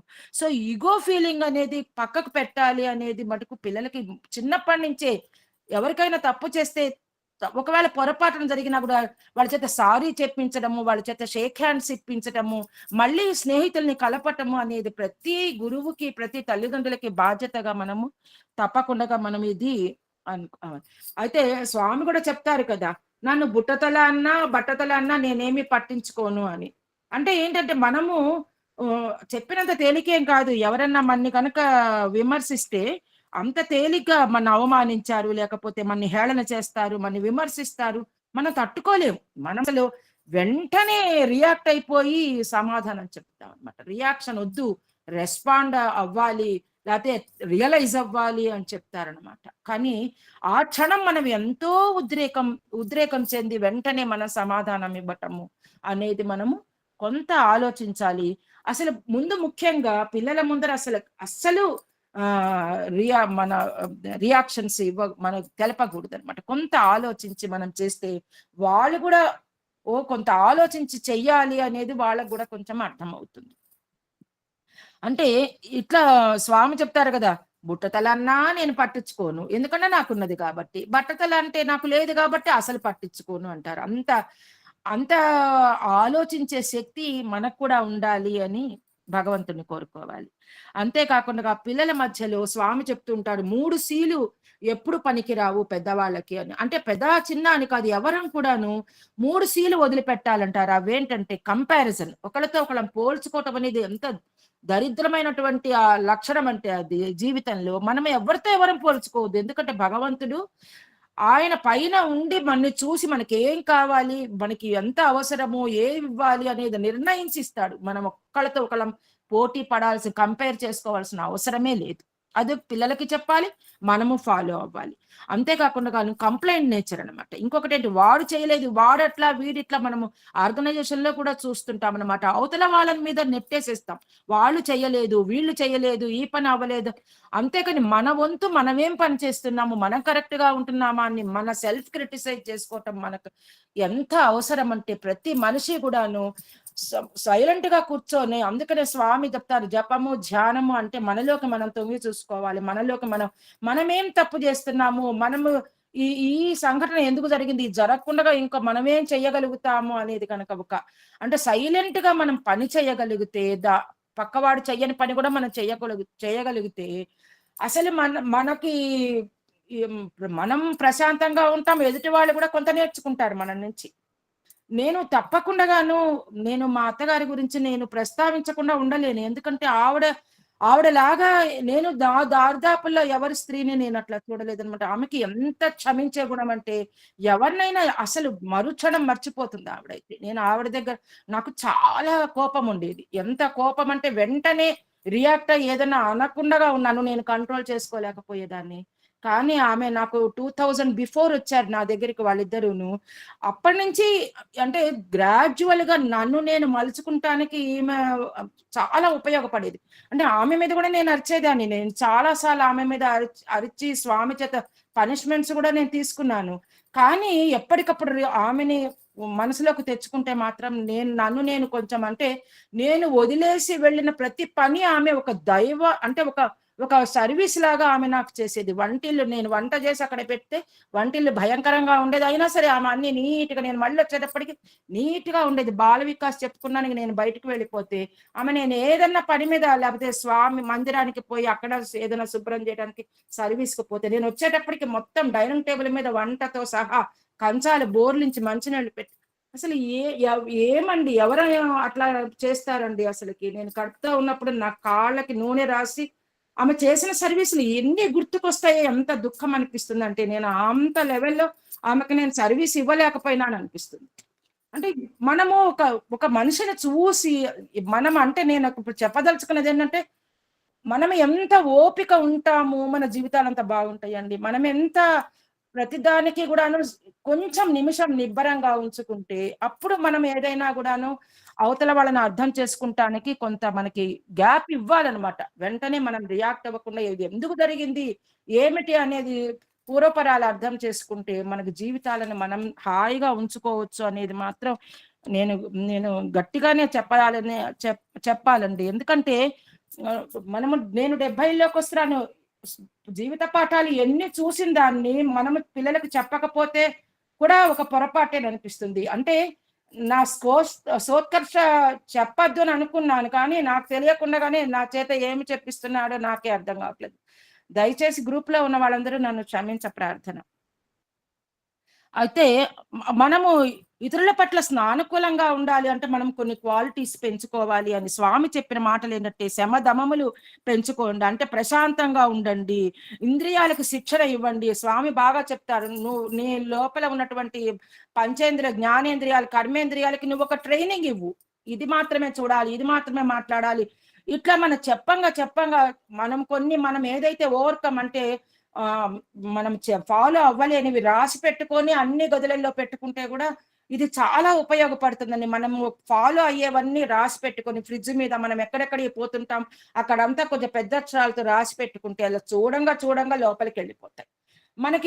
మనం ఏదైనా ఎవరన్నా అనబోతుంటే మనం పొద్దున్నే ముందర పని మనిషి మీద కనీసం ఒక 5 నిమిషాలు అరవకుండా మన దైనందిన జీవితం మొదలే అవ్వదు అసలుకి. ఇట్లా కంట్రోల్ అవ్వటం కోసంగా మనం కంట్రోల్ ఉండాలి అంటే ఇట్లా మనం వెళ్ళే ప్రదేశాలన్నిట్లో పెట్టుకుంటే కనీసంగా మనం కొంచెం ప్రశాంతంగా ఉండటం మూలకంగా మనకి బీపీ పెరగదు. ప్లస్ మన ఆరోగ్యం బాగా ఉంటుంది. కొంచెం ఓర్పు ఉంటే మన ఆరోగ్యం ఎంత బాగా ఉంచుకోవచ్చు. మనము రోజు చేసే పనులన్నీ కూడా చాలా సవ్యంగా పూర్తి చేసుకోగలిగిన వాళ్ళం అవుతాము. అంటే మనకిక్కడ మనం అందరం ఎంత అదృష్టవంతులం అంటే మన ఈ గురువు గారికి కృతజ్ఞతలు చెప్పాల్సిందే. చెప్పకుండా తప్పదు కూడా. ఎందుకంటే రోజు 2 గంటల సేపు సత్సంగంలో ఉంచి మనకు తెలియకుండానే మనల్ని లోపలికి స్లోగా లోపల ఇంజెక్ట్ చేస్తున్నారన్నమాట ఈయన. అందుకని నాకు ఎప్పుడు కూడా సత్సంగం అయిపోగానే ఒకసారి కృతజ్ఞత చెప్పుకుంటాను. స్వామికి చెప్తాను, ఇదే భాగ్యము. ఈ భాగ్యం కలగటానికి మూలం బ్రోరాం బక్కయ్య, నెల్లూరు. దీనికి ఒక్క ఇన్సిడెంట్ ఒక చిన్నది చెప్తాను సార్. నేను ప్రతి 2000 సంవత్సరం నుంచి సమ్మర్ క్యాంపులు చేసడం అనేది నా సొంతంగా నేను మొదలు పెట్టుకున్నది. నా జీవితంలో ఇప్పటికి 23 సమ్మర్ క్యాంపులు పెట్టుకున్నాను నేను. అయితే మా అమ్మగారు సెకండ్ కరోనాలో మా అమ్మగారు పోయినారు సార్, మార్చి 30వ తారీఖున. అయితే ఏప్రిల్ 30వ తారీఖున సంకష్ట చతుర్థి రోజున. అయితే సెకండ్ వేవ్ లో అది అందరం కూడా అంతకు ముందు ఆ సంవత్సరం కూడా బాల వికాస్ ఆన్లైన్ లోనే జరుగుతున్నది. అయితే నేను ఇంకా ఆన్లైన్ లో నేనేం చెప్పలేను అని ముందరే మా కృష్ణమోహన్ కి చెప్పారన్నమాట. ఈసారి బాల వికాస్ పిల్లలందరినీ వేరే ఇంకో మందిరం వాళ్ళకి ఆ కుక్కట్పల్లి వాళ్ళు ఓపెన్ గా పెట్టారన్నమాట. ఎవరైనా ఆన్లైన్ కాబట్టి చేరొచ్చు అని అన్నప్పుడు మరి అట్లా చేర్పించేసేయండి అని చెప్పాను. దాని గురించి నేనేం పట్టించుకోలేదు. మా అమ్మ కొంచెం సిక్ అయి ఉన్నది. ఆ తర్వాత ఆవిడ పోయిన సంగతి మేము ఇంట్లో నుంచి పోలేము. చాలా దుఃఖంగా ఉన్నాను. తెల్లవారి 1వ తారీఖు వచ్చింది. ఆ రోజు అంతా అయిపోయింది. ఆ రోజంతా దుఃఖంగా ఉన్నాను. మే 1 రోజున ఆ రోజున క్లాసులు మొదలవుతాయి. ఆ పైన మందిరంలో కూర్చొని స్వామి దగ్గర కూర్చొని ఇవాళ నుంచి సమ్మర్ క్యాంప్ స్వామి ఏం మొదలవుతున్నదో, ఎవరు జాయిన్ అయినారో నాకేం తెలియదు అనుకొని మా కృష్ణమోహన్ కి ఫోన్ చేశాను అనమాట. ఆయన గీతంస్లో ఆయన లెక్చరర్ అనమాట, మా సహా డివోటి. నాకు బాగా దీనికి బాగా నాకు షేరింగ్ ఉంటుంది ఆయనతో ఈ సమ్మర్ క్యాంపులో. ఆయనకే అప్పచెప్పాను ఈ పని. ఆయన ఏం చేశారు, ఆయన ఫోన్ చేస్తే నేను సారీ అమ్మా, నేను వాళ్ళు చేతులు ఎత్తేసారు, 200 అబోవ్ చేరిపోయినారు, మేము మెయింటైన్ చేయలేము అని మన పిల్లలందరినీ అప్లికేషన్స్ రిజెక్ట్ చేశారు. సో నేను బిజీగా ఉండటం మూలకంగా నేను ఎవరికి ఏం చేయలేకపోతున్నాను అని చెప్పారు. ఇది మే 1 7 గంటలకి వచ్చిన ఇన్ఫర్మేషన్ సార్. నాకు అసలుకి తలకాయ భూమి బద్దలైపోయినట్టు అనిపించింది. ఎందుకంటే నిరవధికంగా 2000 సంవత్సరం స్వామి దగ్గర నేను స్వామి ప్రతి సంవత్సరం నాకు ఈ శక్తినివ్వండి అని చెప్పి చేస్తున్నటువంటిది ఈ సెకండ్ కరోనాలో ఇట్లాగా అయిపోయిందంటే ఆ దుఃఖం పక్కకు పెట్టి స్వామి దగ్గరకి వెళ్ళిపోయి ఇట్లా దోశలు పట్టి నేను అసలు వెనక్కి తిరగటం అనేది ఒకటి నిర్ణయిస్తే దానికి నిలబడటమే తప్ప వెనక్కి తిరగటం అనేది అన్ని సంవత్సరాలలో ఎప్పుడు జరగలేదు సార్. ఒక్కసారి దుఃఖం వచ్చింది. అసలు అమ్మ ఆ దుఃఖం అంతా ఎటుపోయిందో తెలీదు. స్వామి దగ్గర దోశలు బట్టి అడిగాను, ఏం చేస్తావో నాకు తెలీదు, 10 గంటలకు నేను క్లాస్ చెప్పుకోవాలి, నాకు ఏదైనా సహాయం చేయి స్వామి అని దోశలు బట్టి ఇట్లా నిలబడి ప్రార్థన చేశాను సార్. మీరు నమ్మండి, ఈవిడే శ్రీనివాస్ వాళ్ళ ఆదుర్తి హైమోతక్కయ్యకి ఫోన్ చేయమని చెప్పారు స్వామి. ఆ మైండ్లోకి అట్లా ఇచ్చేశారు వేవ్ లెంత్ అట్లా వెంటనే. ఆయన ఎంత దయగల స్వామి అంటే మనకి వెంటనే స్ఫురణకు తీసుకొచ్చేస్తారు. వెంటనే నేను పుట్టపర్తికి ఫోన్ చేశాను, అక్కయ్య నా పరిస్థితి ఇట్లా ఉంది, నేను ఏం చెయ్యను, నేను 10 గంటల క్లాస్ మొదలు పెట్టాలి, నువ్వు నాకు ఏదైనా సాయం చెయ్యంటే నువ్వు ఫోన్ పెట్టేసే, నీకు నేను మళ్ళీ ఫోన్ చేస్తానని చెప్పి ఆవిడ నెల్లూరు నుంచి ఆ బ్రవరాంబక్కయ్యని, అనంతపురం నుంచి గీతక్కయ్యని, పుట్టపర్తి నుంచి శంకర్ నారాయణ గారిని అందరి నంబర్లు పంపించారు. పంపిస్తే వీళ్ళ ముగ్గురికి నేను ఫోన్ చేయటమే లేట్ అనమాట. వాళ్ళు మీరు అందరినీ లైన్ లో లింక్ పెట్టి కలపండి, మేమందరం కూడా మీరు ఎన్ని రోజులు చెప్పమంటే అన్ని రోజులు చెప్తామని ముందుకొచ్చారు. అట్లా నాకు ఈ అక్కయ్య, అట్లా గీతక్క, వీళ్ళు శంకర్ నారాయణ అన్న వీళ్ళందరూ నాకు అట్లా పరిచయం అన్నమాట. అసలుకి నాకు వీళ్ళు ఎవరో తెలియదు. అసలు స్వామి నిజంగాను వీళ్ళందరినీ ఈ లోపల నా కింద ఉన్న ఇంకో డివోటీస్ ఇద్దరికి చెప్పానమాట, పిల్లలందరికీ కామన్ లింక్ నా పర్సనల్ ఐడి పంపించేసి ఒక కామన్ లింక్ పెట్టండి అని వాళ్ళకు పురమాయించి నేను స్నానం చేసి అసలు 10 అయ్యేటప్పటికీ అందరికి లింక్ అన్ని గ్రూపులలో లింక్ వెళ్ళిపోయి అందరూ జాయిన్ అయిపోయినారు సార్. 100 మంది పిల్లల పైన అయిపోయి నేను ఊరికనే స్వామి ప్రార్థన చేస్తూ స్వామిని జస్ట్ ఇన్వైట్ చేసి స్వామికి కృతజ్ఞతలు చెప్పుకున్నాను సార్. ఇంకా అక్కయ్య బ్రవరాంబక్కయ్య, ఇంకా మీకు తెలుసు కదా బ్రవరాంబక్కయ్య ధాటి ఎలా ఉంటుంది అనేది, అట్లా బ్రహ్మాండంగా స్వామి జీవితం. అనంతపురం అక్కయ్య భారతీయ సంస్కృతి, పుట్టపర్తి శంకర్ నారాయణ అన్న భజన్స్ నేర్పించడము, మా లీలక్కయ్య వేదం నేర్పించడము, అసలు ఎంత బాగా 31 రోజులు మే నెల మొత్తం చెప్పారని. అసలు నిజంగాను అది చెప్పలేనమాట.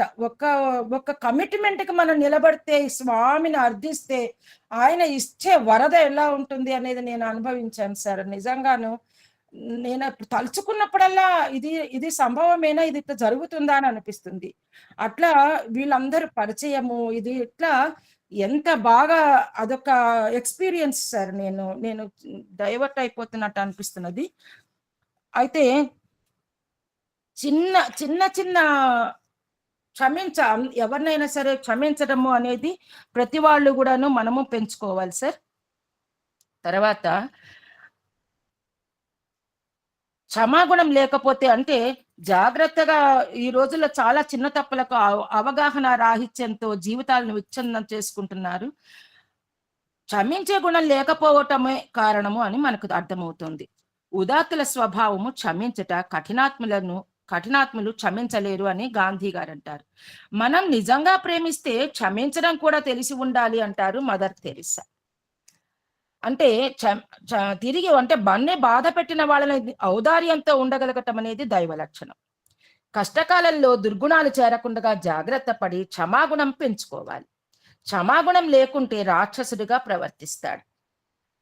బహుజన హితాయ బహుజన సుఖాయ లోకా సమస్త సుఖినో భవంతు అని రాసినటువంటి పేపర్లని మనము ఎప్పటికప్పుడు మనం గుర్తు చేసుకుంటూ మంచి మంచి ప్లేసులలో పెట్టుకొని ఇది నేను బాగా ఫాలో అవుతూ ఉంటాను సార్. ఏది కావాలి అంటే ఎక్కువగా అట్లా మనం చేయాల్సిన టైం టేబుల్ కానీ ఏదైనా కూడాను మనకు అన్నిట్లో పెట్టుకుంటే మనకి రిమైండర్స్, మనం చదివే పుస్తకం కూడా ఎదురుకుండగా కనిపించేలా పెట్టుకుంటే రోజు మనము స్వామి సాహిత్యం చదవటం అనేది మనందరికీ కూడా దాదాపుగా అలవాటు ఉంటుంది.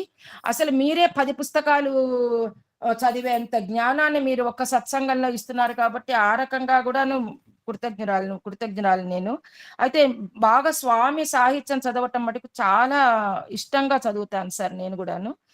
అయితే ఈ ఈ డైవర్స్ కేసెస్ లేకుండాను, ఈ ఓల్డ్ ఏజ్ హోమ్స్ లేకుండాను, సింగిల్ పేరెంట్స్ సార్ ఎంతమంది స్కూల్కి వెళ్తుంటే తెలుస్తూ ఉంటుంది, బాల వికాస్ చెప్తుంటే సింగిల్ పేరెంట్స్ ఉంటారు.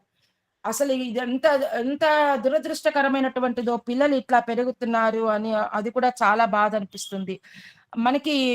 మనకి కొన్ని ఉదాహరణలు చెప్పుకుంటే రామాయణంలో మనకి రాముడు ఎంత క్షమాగుణం చూపిస్తాడు సార్. అసలు ఎంత కైకని క్షమిస్తాడు. కైక మీద అసలు ఒక్క మాట అనకుండా తిరిగి 14 సంవత్సరాలు వెళ్ళిపోతాడు. తర్వాత మందరని, తర్వాత చాకలివాడు ఎంత ఘోరంగా అనిపిస్తుంది. ప్రతి వాళ్ళని తిట్టుకుంటాం ఆ రామాయణం చూసేటప్పుడు. ఆ చాకలి కామెంట్ కి సీతమ్మ వారిని ఇల్లాలని అక్కడ దించేస్తున్నారు. ఇదంతా సకారణంగానే జరగచ్చుగాక, కానీ కథాపరంగా మనం చూసుకున్నా మనకి చాలా దుఃఖం అనిపిస్తుంది, చాలా కోపం అనిపిస్తుంది. కానీ రాముడు ఎంత ఉదాత్తంగా, రావణాసురుడు కూడా బ్రోరాంబక్కయ్య చెప్పింది మనను, ఈ రోజు వెళ్ళి రేపు మళ్ళీ రా అని చెప్తాట.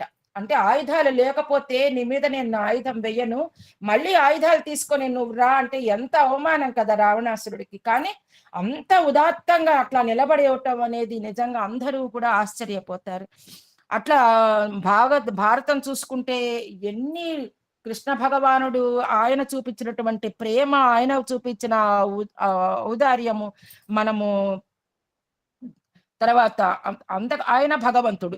కానీ ద్రౌపది ఆమె కూడా చాలా మహాపతివ్రత. మనము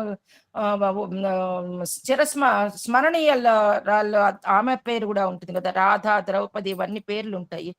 అయితే ఆమె ఎంత అశ్వత్థామని క్షమిస్తుంది. ఉప పాండవులు తన 5 పిల్లల్ని చంపటం మూలకంగా ఆమె ఎంత గర్భ శోకంతో ఉంటే ఈ భీముడును అర్జునుడు వెళ్ళి అశ్వత్థామని తీసుకొచ్చి ఆమె పాదాల మీద పడేసి నీకు ఏ శిక్ష వేయాలనుకుంటే అది వెయ్యమంటారు. వెయ్యమనంటే ఆమె అంటుందన్నమాట, నా గర్భశోకం ఎటువంటిదో అశ్వత్థామ తల్లిది కూడా అటువంటిది, గురుపత్ని ఆమెని అట్లాంటి శోకంలో పడేయటం నాకు ఇష్టం లేదు, ఈయనని పంపించేసేయండి అని, ఈయనని వదిలిపెట్టేయండి అంటుందన్నమాట. అసలు ఏ స్త్రీ అట్లా అనగలుగుతుంది, మనం ఊహించలేము అసలు అది. అంతేకాకుండా ఇంకా గొప్ప ఉదాహరణ అంటే జీసస్ క్రైస్ట్. ప్రపంచంలోనే ఇట్లాంటి వ్యక్తి ఉండరనిపిస్తుంది.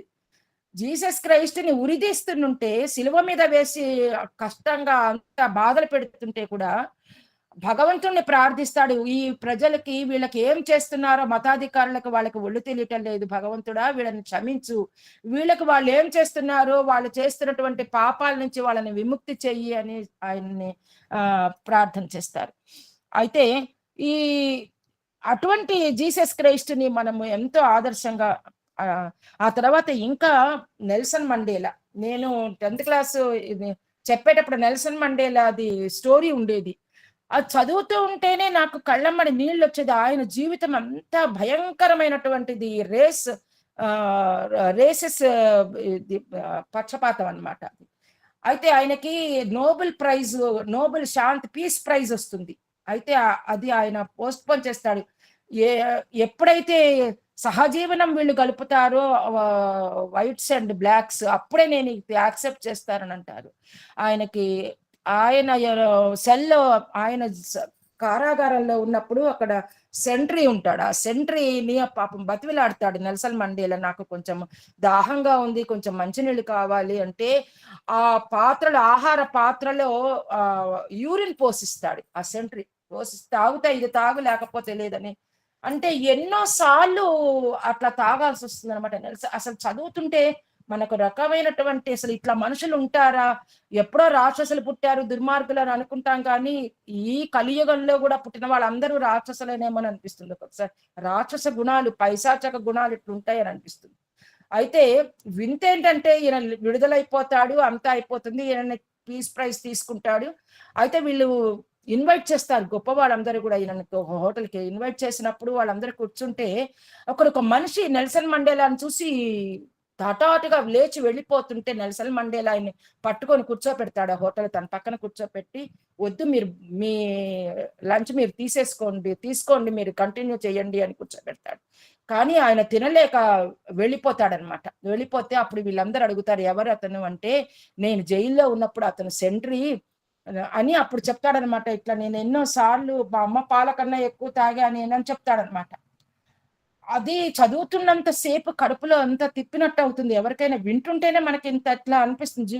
అట్లా అంటే అటువంటి మనుషులు ఉంటారా ఇంత పాపాత్ములు అని అనిపిస్తుంది అనమాట. అంటే ఎంత క్షమించే గుణం ఉండాలంటే అంటే ఊహించండి, మనం అసలు ఊహించలేము ఇది. అట్లాగే మనకి మన బాల వికాస్ పుస్తకాలలో బోధిసత్వుడి కథ, బంగారు లేడి కథ అనేది ఉంటుంది. అట్లాగే ఒక రాజుగారు ఒక కార్యదర్శి కోసం అని చెప్పి ఒక ప్రకటన ఇస్తాడనమాట, నాకు ఒక పర్సనల్ సెక్రటరీ కావాలి అని చెప్పని అని ఒక చాలా మంది వస్తాడు. రాజుగారికి పర్సనల్ సెక్రటరీ అంటే ఎవరికైనా మోసే కదా అని వస్తారు. అయితే ఆయన ఒక చిల్లి కుండ ఇచ్చి ఒక గోతిలో నీళ్లు ఉంటాయి అనమాట, ఒక పాండ్ లాంటి దాంట్లో ఈ దీంట్లో ఉన్న నీళ్ళన్నీ ఈ కుండ నింపాలి అని చెప్తాడనమాట. ఈయనకేమన్నా పిచ్చేమన్నా ఉన్నదా అని కొంతమంది వెళ్ళిపోతారు, కొంతమంది ట్రై చేస్తారు, ఓపిక లేక ఇట్లాంటిది ఏంటి టెస్ట్ అని చెప్పి వెళ్ళిపోతారు. ఒక్కడు మాత్రమే మిగులుతాడు, ఏదో దీంట్లో ఏదో ఉంటుంది, లేకపోతే ఇట్లాంటిది ఎందుకు పెడతారు అని ఓపికగా ఆ నీరంతా ఈ కుండకి నింపుతాడు, పోతూ ఉంటాడు. మొత్తానికి పాండులో నీళ్ళు అయిపోతాయి. పాండులో నీళ్ళు అయిపోయిన తర్వాత రాజుగారి వజ్రపు టుంగరం ఆ అడుగున ఉంటుందన్నమాట. అది తీసి వెళ్ళి రాజుగారికి ఇస్తాడు. అంటే ఆ ఓపికకి ఆయన ఆ పర్సనల్ సెక్రటరీ పోస్ట్ ఇస్తాడనమాట. అంటే ఇక్కడ నిజంగా ఇది ఏదైనా ఇది నిజమా అనేది పక్కకు పెడితే, మనము ఓపిక అనేది ఉంటే దాని యొక్క లాభం ఎలా ఉంటుంది అనేది మనం అర్థం చేసుకోవాలన్నమాట. కాబట్టి ఓర్పు అనేది మనము తప్పకుండా మనము పెంచుకోవాలి. అయితే ఓర్పుతో పాటు ఇంకా స్వామి ఏం చెప్తారంటే, కోరికలపై అదుపు పెట్టుకోవటం మూలకంగా కూడా మనం ఓర్పు పెంచుకోవచ్చు. ఎందుకంటే కోరికలు విపరీతంగా ఉంటే అవి తీరక నెగిటివ్ లోకి వెళ్ళిపోతా ఉంటాయి. నెగిటివ్ లోకి వెళ్ళిపోవటం మూలకంగా కూడా మనము ఓర్పు నశించి మనము ఎవరో ఒకరిని ఏదో ఒకటి దూషించటానికి, కాబట్టి ఆకర్షణ తగ్గించుకోవాలి. స్థితప్రజ్ఞ స్థితి అంటే ఓర్పు సహనం పెంచుకోవాలి, తొందరపడి మాట్లాడకూడదు అని మనము అంటే అంతేకాకుండా మనపై మనకి విశ్వాసం ఉండాలట. మనకై మనం విశ్వాసము ప్లస్ మనకేంటంటే ఇప్పుడు ఏంటి యోగులు, వీళ్ళు తాపసులు, వీళ్ళందరూ చూడండి, వాళ్ళ యొక్క డిటర్మినేషన్, వాళ్ళ యొక్క గమ్యం ఏమిటి వాళ్ళకు తెలుసు. మన యొక్క గమ్యం మనకు తెలిస్తే మనం ఈ చిన్న చిన్నవి పట్టుకొని మన గమ్యాన్ని చేరకుండా ఇవన్నీ మనం అడ్డబడుతున్నవి మనం ఓవర్లుక్ చేసేయటానికి, అంటే క్షమించేస్తే మనం ప్రశాంతంగా మన పనులు మనం చేసుకోవచ్చు. లేకపోతే అదే రాత్రంతా ఆలోచించి మనశ్శాంతి కోల్పోయి నిద్ర కోల్పోయి మనకు అవసరమా ఇది, కొంచెం క్షమిస్తే ఏం పోయింది అని అనుకుంటే మాత్రం తప్పకుండా మనం చాలా మన జీవితాన్ని మనము బాగు చేసుకున్న వాళ్ళం అవుతాం. దీనికి మనం సత్సంగంలో ఉండటం అనేది మనం చాలా అవసరమైనది. చాలాసార్లు ఇది ఇట్లా నాకే ఎందుకు జరిగింది అని అనుకుంటాం. ఇట్లా నాకే ఎందుకు జరిగింది అంటే దీనికి కిందటి జన్మ కారణం కావచ్చు, ఈ జన్మ కారణం కావచ్చు. ఉద్ధరే ఆత్మనాత్మానం అని మనమే ఉద్ధరించుకోవాలి. మన ఆత్మే మన బుద్ధే మనకి ఒకసారి శత్రువులాగా ఒకసారి మిత్రులాగా ఎందుకు అవుతుందో మనకి భగవద్గీతలో మనం నేర్చుకుంటాము. ఎందుకంటే ఆ బుద్ధి చెప్పింది మనం జాగ్రత్తగా విని పాటిస్తే అది మనకి బంధువు అవుతుంది, లేకపోతే అది వినకపోతే మనమే శత్రువులం అవుతాం, అంతే కదా. కాబట్టి ఇవన్నీ మనం ఉద్ధరించుకునే కార్యక్రమంలో ఇవన్నీ మంచి గుణాలని లక్షణాలను మనం పెంచుకొని ప్రశాంతంగా ఉండాలి అనేది మాత్రం మనం చిన్న తప్పులకు కూడాను అవగాహన రాహిత్యంతో జీవితాలు విచ్ఛిన్నం చేసుకోకూడదు.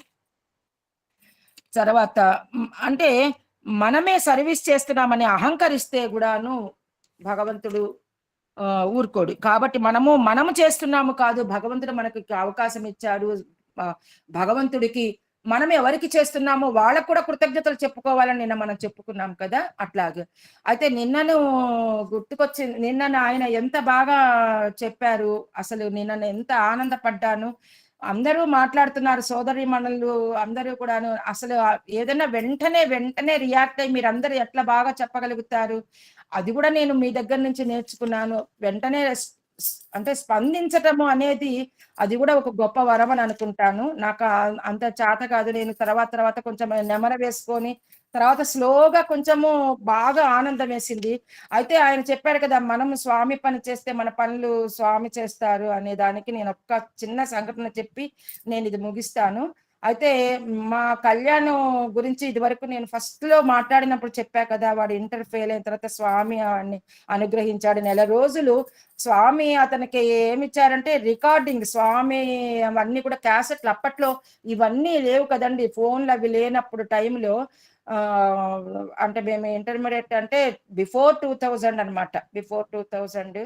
అయితే అప్పుడు వాడికి రికార్డింగ్ చేయటము నేర్పించారు, వాళ్ళకి అవకాశం ఇచ్చాడు. అంటే రికార్డింగ్ చేసేటప్పుడు క్యాసెట్లు తయారు చేసి రాత్రంతా రికార్డ్ చేసేటప్పుడు అదంతా వస్తుంది కదా, అదంతా విని నెల రోజులు స్వామి డిస్కోర్సులన్నీ విని విని విని వాడి మొత్తం శరీరం అంతా స్వామి డిస్కోర్సులతో మైండ్ అంతా నిండిపోయింది అనమాట. అప్పుడు పంపించారు నా దగ్గరికి నెల రోజులు ఉంచుకొని. సో వచ్చిన వాడు మళ్ళీ వేరే ఒక మంచి ఋషి లాంటి వాడిని పంపించారు నాకు, నా కొడుకుని అట్లా తయారు చేసి. సో ఆ తర్వాత వాడు BBM చేరాడనమాట వరంగల్లో కాలేజీలో, ఒక ABN కాలేజీ. మామూలు నార్మల్ అంటే ఫెయిల్ అయిన స్టూడెంట్స్ కి అంత మంచి కాలేజీలో సీట్ ఇవ్వరు కదా, ఏదో నార్మల్ కాలేజీలో చేర్పించాము. అయిపోయి మా ఇంటికి 10 అడుగులే, మా వరంగల్లో మా అత్తగారింటికి 10 అడుగుల దూరంలోనే, 10 అడుగులు వేస్తే స్వామి మందిరం. అది అప్పుడు కన్స్ట్రక్షన్ అవుతున్నది. అక్కడ కూర్చొని అక్కడ సర్వీస్ చేసేవాడు అనమాట. సర్వీస్ చేయటము, షిరిడి సాయి నాకు అలవాటు కదా, వాళ్ళకు కూడా అదే అలవాటు వచ్చింది. షిరిడి సాయి అదే ఆ పుస్తకం చదువుకోవటము, సచ్చరిత్ర అలా చదివి ఆ మమేకం అయిపోయినాడు అనమాట. ఒక సంవత్సరంలో గుడి అయిపోయింది. ఇంకా స్వామి వాడి లోకం అనమాట. ఇంకా గుడి తయారైన తర్వాత సత్సంగాలు, దాని తర్వాత భజనలు నేర్చుకోవటము, ఆ తర్వాతనేమో గ్రామ సేవలు. ముఖ్యంగా చెప్పాల్సింది ఏంటంటే ఎన్ని గ్రామ సేవలు, ఎన్ని మెడికల్ క్యాంపులు పెట్టాడో లెక్కలేదు. ప్రతి గ్రామంలో మెడికల్ క్యాంపులు, మొబైల్ క్యాంపులు, ఇట్లా అనమాట. ప్రతి హాస్పిటల్ దగ్గరికి పోయి డాక్టర్లు అడిగి మెడిసిన్స్ అవి తీసుకోవటము, పిల్లల కోసం మెడిసిన్స్ అవన్నీ, వాళ్ళకి శాంపిల్ బాటిల్స్ వచ్చినవన్నీ తీసుకొచ్చుకోవటము. అలా పగలల్లా ఎప్పుడు తీరబడి ఉంటే అప్పుడు తిరగటము. అది ఒక ట్రాన్స్ లో ఉన్నాడు కొడుకు 3 సంవత్సరాలు. నేను ఎప్పుడు వరంగల్ వెళ్ళినా కూడా మా మామగారు చెప్పేవారు, నీ కొడుకు చదవటం లేదు, నీ ఇష్టం, వాడు ఫెయిల్ అయితే నా పేరు నన్ను ఏమనద్దు, నువ్వు నీకు ముందరగానే చెప్తున్నాను అనేవాడు. అమ్మ నేను స్వామి సేవ చేస్తున్నాను, చదువుదే ఉందమ్మా, వచ్చేస్తుందిలే, ఏం పర్వాలేదని అనేవాడు. సరే నాకు కూడా సర్వీస్ పిచ్చే కదా, నేను కూడా వాడిని కూడా ఏమని, అసలు మామూలుగానే కొడుకంటే చాలా ప్రేమ, ఏమనేవాడిని కాదు. అదే వాడు ఇష్టం అంటున్నట్టుగా చేస్తున్నాడు. అంతా అయిపోయింది. ఫైనల్ ఇయర్ లో వాడు అందరూ మార్కెటింగ్ తీసుకుంటే వీడు ఫైనాన్స్ తీసుకున్నాడు. ఏమిరా అంటే స్వామి దగ్గర వాడు చిట్టీలు వేసుకుంటాడు అనమాట. వాడి వే ఆఫ్ స్టైల్ అది. అయితే ఆ స్వామి ఏది చెప్తే అదే తీసుకుంటాడు. ఫైనాన్స్ అసలు లెక్చరరే లేదు, నువ్వు ఎట్ట చదువుతావురా అంటే ఆయన చెప్తారులే, స్వామి చెప్తారులే, నాకేం పర్వాలేదు, అంత భరోసా స్వామి మీద వాడికి. అయితే అందరూ మార్కెటింగ్ కదా, వాళ్ళు లెక్చరర్లు ఉన్నారు, వాళ్ళు ఇది చేస్తారు కదా, దాన్ని ఏమంటారు, లాస్ట్ కి ఒకటి చేస్తారు కదా, ఏమంటారు సార్ అది, ప్రాజెక్ట్ వర్క్ చేస్తుంటే అందరూ చేసేస్తున్నారు మొదలుపెట్టి. వీడికి స్వామి దగ్గర ప్రే చేసుకుంటే రేపు పొద్దున అయిపోతుందిలే అని చెప్పారట స్వామి. రేపు పొద్దున ఎట్లా అయిపోతుంది వీడికి ఏం అర్థం కాక వీడు ఒక మెడికల్ షాప్ కు పోయి మెడిసిన్స్ తీసుకుని ఉంటే వెనక ఎవరో ఒకరు నిలబడ్డాడు అనమాట. అప్పుడు అతను మెడికల్ ఎన్ని మెడిసిన్స్ ఎందుకు తీసుకుంటున్నావు అంటే, నేను ఇట్లాగూ మెడికల్ క్యాంప్ కోసం తీసుకుంటాను, గ్రామాలలో తిరిగి ఇస్తాము ఇట్లాగూ అని చెప్పి తీసుకుంటాను. అయితే ఇట్స్ వెరీ ఇంట్రెస్టింగ్ అని చెప్పేసి వాడు పరిచయం అయినాడు అనమాట. అతను ఎవరంటే BBM అయిపోయి ఫైనాన్స్ కి ప్రాజెక్ట్ చేసిన వాడు అనమాట. వాళ్ళిద్దరు అసలు స్వామి, అది అద్భుతం అంటే అద్భుతం అనమాట. వాడి పరిచయం అట్లా అయిపోయింది. నేను హెల్ప్ చేస్తాను నీకు అని చెప్పి ఫైనాన్స్ గురించి అన్ని ఇచ్చి, మంచి ప్రాజెక్ట్ ఇచ్చి, వాడి ప్రాజెక్ట్ వీడికి ఇచ్చి అంత హెల్ప్ చేశాడు అనమాట. అయిపోయింది. వాళ్ళు ఎవరు ప్రాజెక్ట్ పూర్తి చేయకముందే వితిన్ 2-3 days లో వీడి ప్రాజెక్ట్ సబ్మిట్ చేయడం అయిపోయింది. ఇంకా ఫైనల్ ఇయర్ అయిపోయింది, రాశాడు. నాన్న ఎట్లా రాసావంటే, రాసా అమ్మా, నేను స్వామి చెప్పారు అన్ని రాసుకున్నాను, రాశాను, నేనైతే సాటిస్ఫాక్షన్ అని చెప్పారు. మీరు నమ్మరు సార్, వాడు state 9th rank sir. BBM state 9th rank. ఆ ఏబిఎన్ కాలేజీ మామూలు అసలు ఎప్పుడు మంచి ర్యాంక్ అది కాదు, రాదు. నేను నిమిషపాణి ఎగ్జాంపుల్, మీ అబ్బాయి శ్రీ సాయి సత్యచరిత్ర 3 కలిసినాయి ఇప్పుడు కొత్తగా. పేపర్లో వచ్చింది మీ సార్ అబ్బాయి పెద్ద ఆడే అక్షరాలతో మా పేర్లు, కాలేజీ పేరు, ప్రిన్సిపాల్ పేరు. అసలు నేను అనుకుంటాను ఏ పుస్తకం చదవాలి అనుకుంటా, నేను అసలుకి ఈ పుస్తకాలలో చదివినవి నిజమేనా అని అనుకుంటుంటాం కదా సార్. కానీ నాకు అనిపిస్తుంది స్వామి ఎంత ఎంత నిజము అంటే నా కొడుకు ఇప్పుడు ఉన్నంత నిజం సార్. అది నాకే తెలుస్తుంది. మేడం, అలాగే మీరు మాట్లాడుతుంటే మీ వారు, మీరు, మీ అబ్బాయి స్వామికి ఎంతగా సరెండర్ అయ్యారో మీ మాటల్లో తెలుస్తుంది. How much you surrender. అసలు ఏమేదో తన్మందని అంటుంటాం, నో తన్ను నో మన్ను నో మా మామగారికి నోట మాట రాలేదు అసలుకి. వాడు సార్ మీకు తెలియదు, ఎప్పుడైనా కూడా పుట్టపర్తి వెళ్తుంటే ఇంకొక సంగతి మీకు చెప్పాలి. మొత్తం 5 సంవత్సరాలు సార్ వాడు వరంగల్లో ఉన్నాడు, పీజీ కూడా అక్కడే చేశాడు. 5 సంవత్సరాలలో వాడి క్లాసులో ఉన్న ప్రతి వాడిని వాడు పుట్టపర్తి తీసుకొచ్చాడు సార్. ప్రతి వాడిని అదొక్క సర్వీస్ చేశాడు సార్. అందరూ భక్తులే అయిపోయినారు. మరి స్వామి మొత్తం వాళ్ళ కాలేజీలో వాడి బ్యాచ్ లో ఎంతమంది ఉన్నారు వాళ్ళందరూ భక్తులే. వాళ్ళందరూ మందిరానికి వచ్చేటట్టు, వాళ్ళందరూ మెడికల్ క్యాంప్ లో పార్టిసిపేట్ చేసేటట్టు, వాళ్ళందరూ పుట్టపర్తికి వచ్చేటట్టు అంటే వాడు ఒకటే చెప్పేవాడు, అమ్మ ప్రతిసారి 3 దారి ఖర్చులు ఏమంటారు టికెట్ ఖర్చులు అడిగేవాడు. అమ్మ మన డబ్బుతో ఎవరైనా బాగుపడితే మంచిది కదా, మన డబ్బులకు సార్థకత ఉంటుందమ్మా అని చెప్పేవాడు.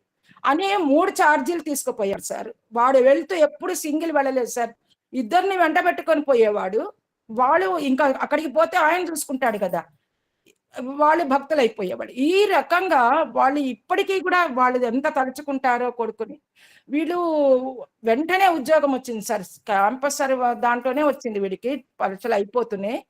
వీడు ఇక్కడ ఉన్నప్పుడు వాడి రూమ్మేట్ కి పాపం కొంచెము క్యాన్సర్, అదేదో ఒక వ్యాధి డిటెక్ట్ అయింది సార్.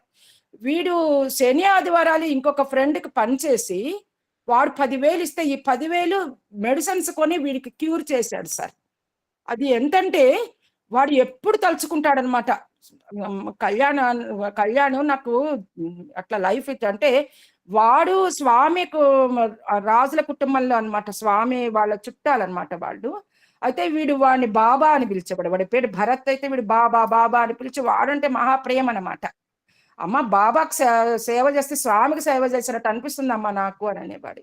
అంటే వ్యక్తుల్ని ప్రేమించడము, మన పక్కనున్న వాళ్ళ కష్టాన్ని చూడటము అనేది ఇవన్నీ మేమేమి నేర్పించలేదు సార్. అంటే నేనేది గొప్పగా పెంచలేదు కానీ స్వామికి అప్పచెప్పటమే నేను చేసింది మంచి పనేమో అని అనిపిస్తుంది నాకు.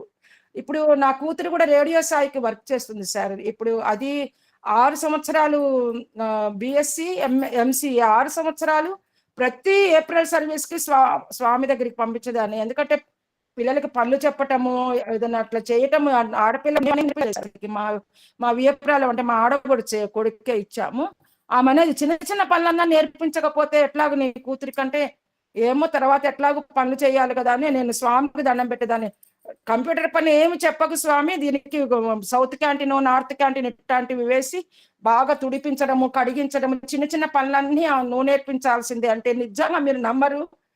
2 సంవత్సరాలు సూపర్ స్పెషాలిటీ హాస్పిటల్ అన్ని తుడిచేవి అవే అన్నమాట. సౌత్ క్యాంటీన్లు, నార్త్ క్యాంటీన్లు, తర్వాత కుల్వంత్ హాల్ అయితే ఇంకా 2 సంవత్సరాలు చేసింది. మొత్తం ఆ గచ్చులన్నీ తుడిపిస్తారు కదా వాళ్ళు బాగాను. అట్లా మంచి అన్ని నేర్పించి ఆమెకు పెళ్లి చేశాను సార్. ఆమె ఇప్పుడు వాళ్ళెవరు డివోటీస్ కాదు, మా ఆడబడుచు వాళ్ళు.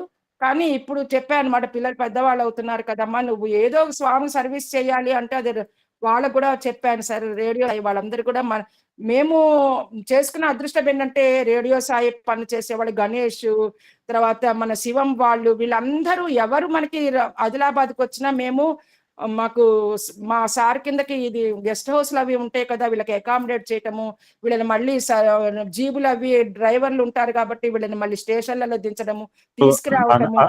ఆ డైరెక్టర్ నా బెస్ట్ ఫ్రెండ్ అమ్మా. రేడియో సాయి డైరెక్టర్ నా బెస్ట్ ఫ్రెండ్. అది పర్సనల్ మెసేజ్ మీకు లోకానికి ఏం చెప్పేది, లోకానికి ఏం చెప్తాడో ఎవ్రీథింగ్ విల్ పుట్ మీద సుందర్ గారు. అందరూ సార్ ఎంత బాగా అంటే వాళ్ళందరూ మాకు పరిచయం అవటం మూలకంగా నేను కూడాను ఆదివారం ఇది వరకు మనకి ఫోన్ లో మన దీంట్లో వచ్చేది కదా మన అనగనగా కథలు అవన్నీ నేను మాలవికాస్ పిల్లలతో చెప్పించేదాన్ని. తర్వాత వినాయక చవితి ఒకటి లైవ్ ప్రోగ్రామ్ చేశాం సార్. ఒక 40 మంది మనుషుల్ని అంటే పేరెంట్స్ ని ఫ్యామిలీస్ ని 40 మంది మెంబర్స్ ని కలిపి తీసుకుపోయినాను పుట్టపర్తి. వాళ్ళందరితో లైవ్ గణేష్ అక్కడ వినాయక చవితి సెలబ్రేట్ చేశాను సార్ లైవ్ వచ్చేటట్టుగాను. అప్పుడు అసలు ఎంత ఆనందం దొరుకుతుంది సార్, స్వామితో కలిసి ఉండటం అనేది ఎంత ఆనందమో, ఎన్ని రకాల ఆపర్చునిటీలు ఇచ్చారు. అయితే నేను ఇప్పుడు చెప్పాను అన్నమాట, నేను పెద్దది అయిపోయి అంతా చేయలేకపోతున్నానని మా పావనికి చెప్పాను. ఎట్లాగైనా స్వామి సర్వీస్ చేయాలి అంతే. అంటే అది ఇప్పుడు కొత్త ల్యాప్టాప్ అది తీసుకొని సాఫ్ట్వేర్ డెవలప్ చేసుకొని అంతా నేర్చుకొని క్లాసులకు ట్రైనింగ్ అయ్యి ఇప్పుడు పనిచేస్తున్నది సార్, ఫుల్ టైం చేస్తున్నది ఆమె. మొన్న మేము రేడియో సాయి యానివర్సరీ 13th యానివర్సరీకి నన్ను కూడా ఇన్వైట్ చేశారు సార్. పాపం వాళ్ళు ఎప్పుడు ఇన్వైట్ చేస్తారు. మొన్న నా కూతురు కూడా వస్తున్నది కదా అని నేను కూడా వెళ్ళాను సార్. దానికి అక్కడ స్వామికి అక్కడ హారతి ఇచ్చేది అవకాశం ఇచ్చారు. లాటరీలో నా కూతురి పేరు వచ్చింది సార్. మొత్తం అన్ని లాంగ్వేజ్ల వాళ్ళు కదా, 40-50 మంది ఉన్నారు. అందరిలో 3 పేర్లు తీశారు సార్. 2వ పేరు నా కూతురు తీశారు. అది కూడా నేను ఆదిలాబాద్ తరఫున నేను అదే ప్లేస్ లో నేను స్వామికి హారతి ఇచ్చాను సార్. ఇప్పుడు నా కూతురు కూడా పులివంత హాల్లో అది నేను అక్కడ కూర్చొని ఫస్ట్ లైన్ లో కూర్చొని నేను కూడా చూశాను సార్. నాకు ఎంత కృతజ్ఞత చెప్పుకున్నానో, స్వామి మమ్మల్ని ఇంత ఆదరిస్తున్నారు అని చెప్పి. మా ఈ మందిరం స్టోరీ ఇంకెప్పుడన్నా చెప్తారు సార్, ఎక్కువైపోయిందేమో 37 అయిపోయింది మందిరం. అంటే మేము ఇల్లు కొనుక్కోవాలి అంటే ఇంకొకసారి చెప్తాను టోటల్. నాకు కొంచెం టెన్షన్ కూడా వస్తుంది, ఏదైనా చెప్పాలి అంటే కొంచెం టెన్షన్ ఫీల్ అవుతుంది. 2 నిమిషాలు సార్ ముగించేస్తాను.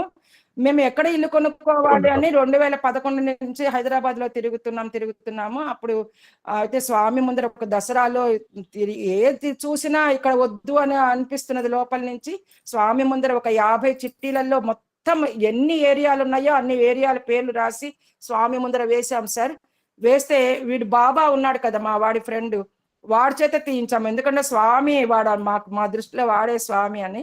అయితే మీరు నమ్మరు సార్, ఒక్కసారి సుచిత్ర సర్కిల్ వచ్చింది. మా వారు అన్నారు ఈ సుచిత్ర అసలు వద్దని అన్నారు.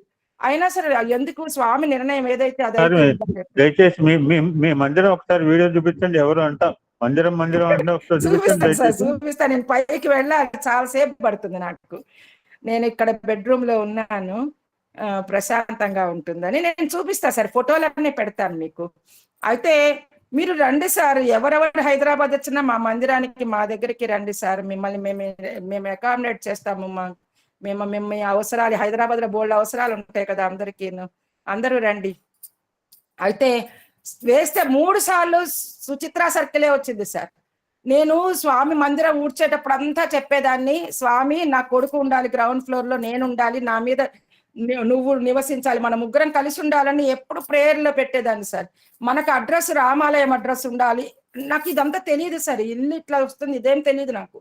కొన్ని ఏళ్ళ నా రిక్వెస్ట్ అనమాట, స్వామి మందిరాలు ఊడవకుండా తొడవకుండా ఎప్పుడు ఉండను, మందిరం దగ్గరే ఉంటాం, మందిరం ఊడ్చుకోవాలి, స్వామికి దండలు కట్టి వేసుకోవాలి, ఇదే పిచ్చి ఉంటుంది నాకు. అయితే అట్లా వేసినప్పుడు అంతా స్వామితో, నేను ఒక్కదానే కదా మందిరం ఊడిస్తూ స్వామితో ముచ్చట చెప్తాను, మన ముగ్గురం కలిసి ఉండాలి. మా వారి గురించి ఎప్పుడు అనేదాన్ని కాదు, నా కొడుకు ఉండాలి, నేను ఉండాలి, నువ్వు ఉండాలి, మన ముగ్గురం ఉండాలి, మన ఇల్లు చలివేంద్రం లాగా ఉండాలి అందరికీను, మన ఇంటి అడ్రస్ రామాలయం ఉండాలి. ఇది ఒక్కటే స్వామికి చెప్పాను సార్. ఇల్లంతా అయిపోయి మేము గృహప్రవేశం అంతా అయిపోయింది. అప్పటికి కూడా ఇంకా మనకేం తెలియదు. ఒక 1 నెల రోజులు 2 నెలలు అయిపోయిన తర్వాత అప్పుడు అనిపించింది అనమాట, మేము రామాలయం దాటుకుని మా ఇంటికి వస్తాం. అవురా ఎంత బాగా ఇచ్చారు స్వామి అని. స్వామి అట్లాగే ఇచ్చారనమాట. కింద నాకు పిల్లవాడు ఇచ్చాడు, ఫస్ట్ ఫ్లోర్ మేము ఉంటాము, పైన మందిరం ఉంటుంది సార్. అసలు ఎంత తీర్చాడు స్వామి అని అనిపిస్తుంది సార్ నాకు. ఇది మీకు అంటే నా జీవిత పుటలు ఎన్ని, అది ఎందుకు ఇట్లా చెప్తున్నానో నాకే అర్థం కావట్లేదు. గ్రూప్ లో ఉన్న వాళ్ళందరూ నన్ను క్షమించండి. ఇది ఇట్లా చెప్పటము అనేది ఎంతవరకు కరెక్ట్ అనేది నాకు తెలీదు. కానీ స్వామికి 1000 కృతజ్ఞతలు జీవితాంతము, నా ఆఖరి శ్వాస వరకు ఈ బాల వికాస్ చెప్పుకుంటూ స్వామి సేవలోనే జీవితాలు పండాలి అని అయితే కోరుకుంటున్నాను సార్. అందరికీ కూడాను ధన్యవాదాలు. మీకు వేల కృతజ్ఞతలు సార్. సాయిరాం.